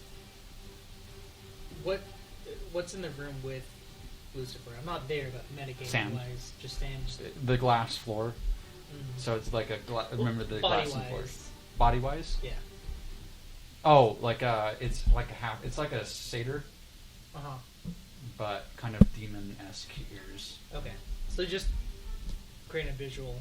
Lucifer killed the clown and just chilling there. Yeah, licking the blood off his fur. Yeah. Nice.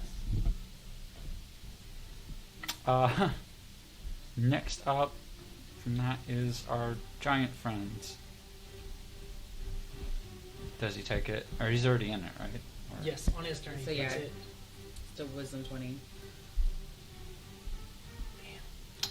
24. So he makes it. So he only takes half.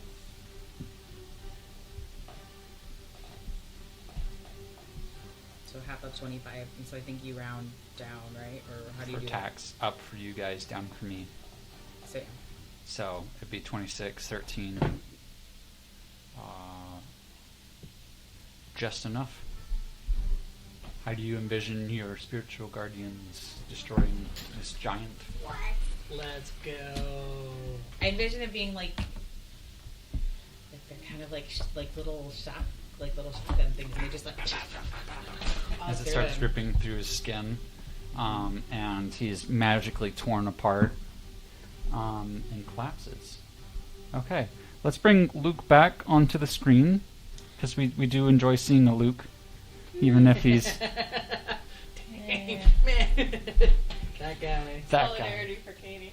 Not really.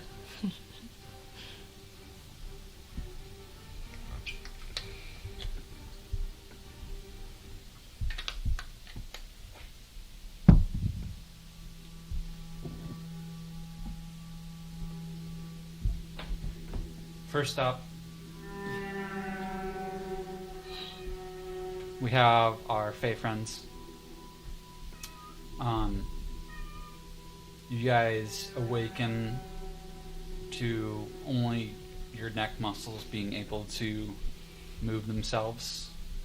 You can look around, but you are somatically tied, meaning you have a gag in your mouth as well.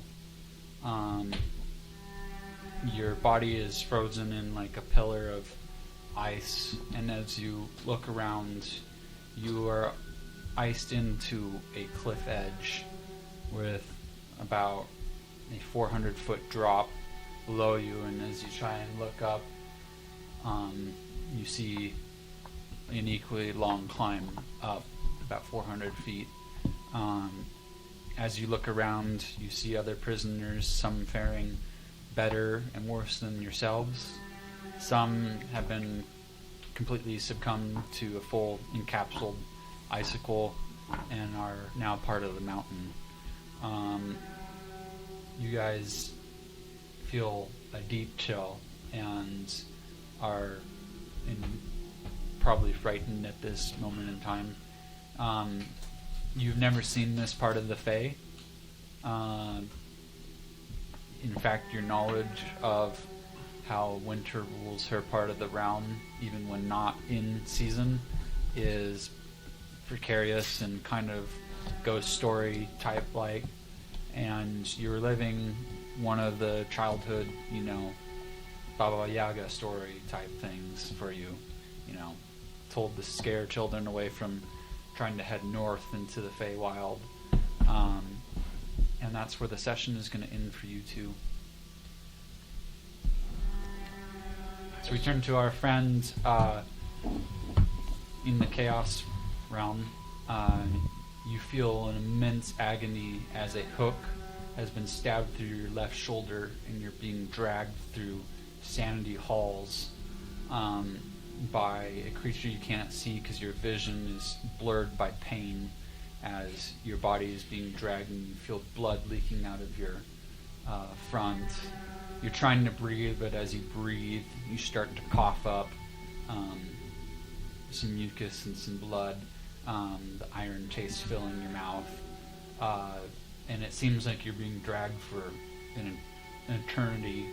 And there's a sharp yank as the spike kind of lifts up and throws you up in the air, and you land on another spike that lands on your other side of your shoulder as you're spiked, and it hooks all the way through you, and you can see the spike come up near your face, and you were hanging out to dry. The spike that was dragging you is removed, but it feels now inadequate to the new pain of this larger spike in your right side. You have a hole missing. You can't feel your left arm. And you, when you regain consciousness, you wake up to plenty of dried blood over your mouth, over your left arm. You have no feeling in it. Your right arm you can surprisingly feel, but it's through the agony of all your nerves being torn up on the right side, so it feels like your right arm is in a furnace. As you look around, you're hanging about 20 feet in the air in a torture chamber. You can see outside, and you're in the middle of what seems to be a sandstorm blustering out, and some of the sand seems to come in and batter your body. You're parched for water, lips are cracked, and that's where we're going to end the session for you tonight.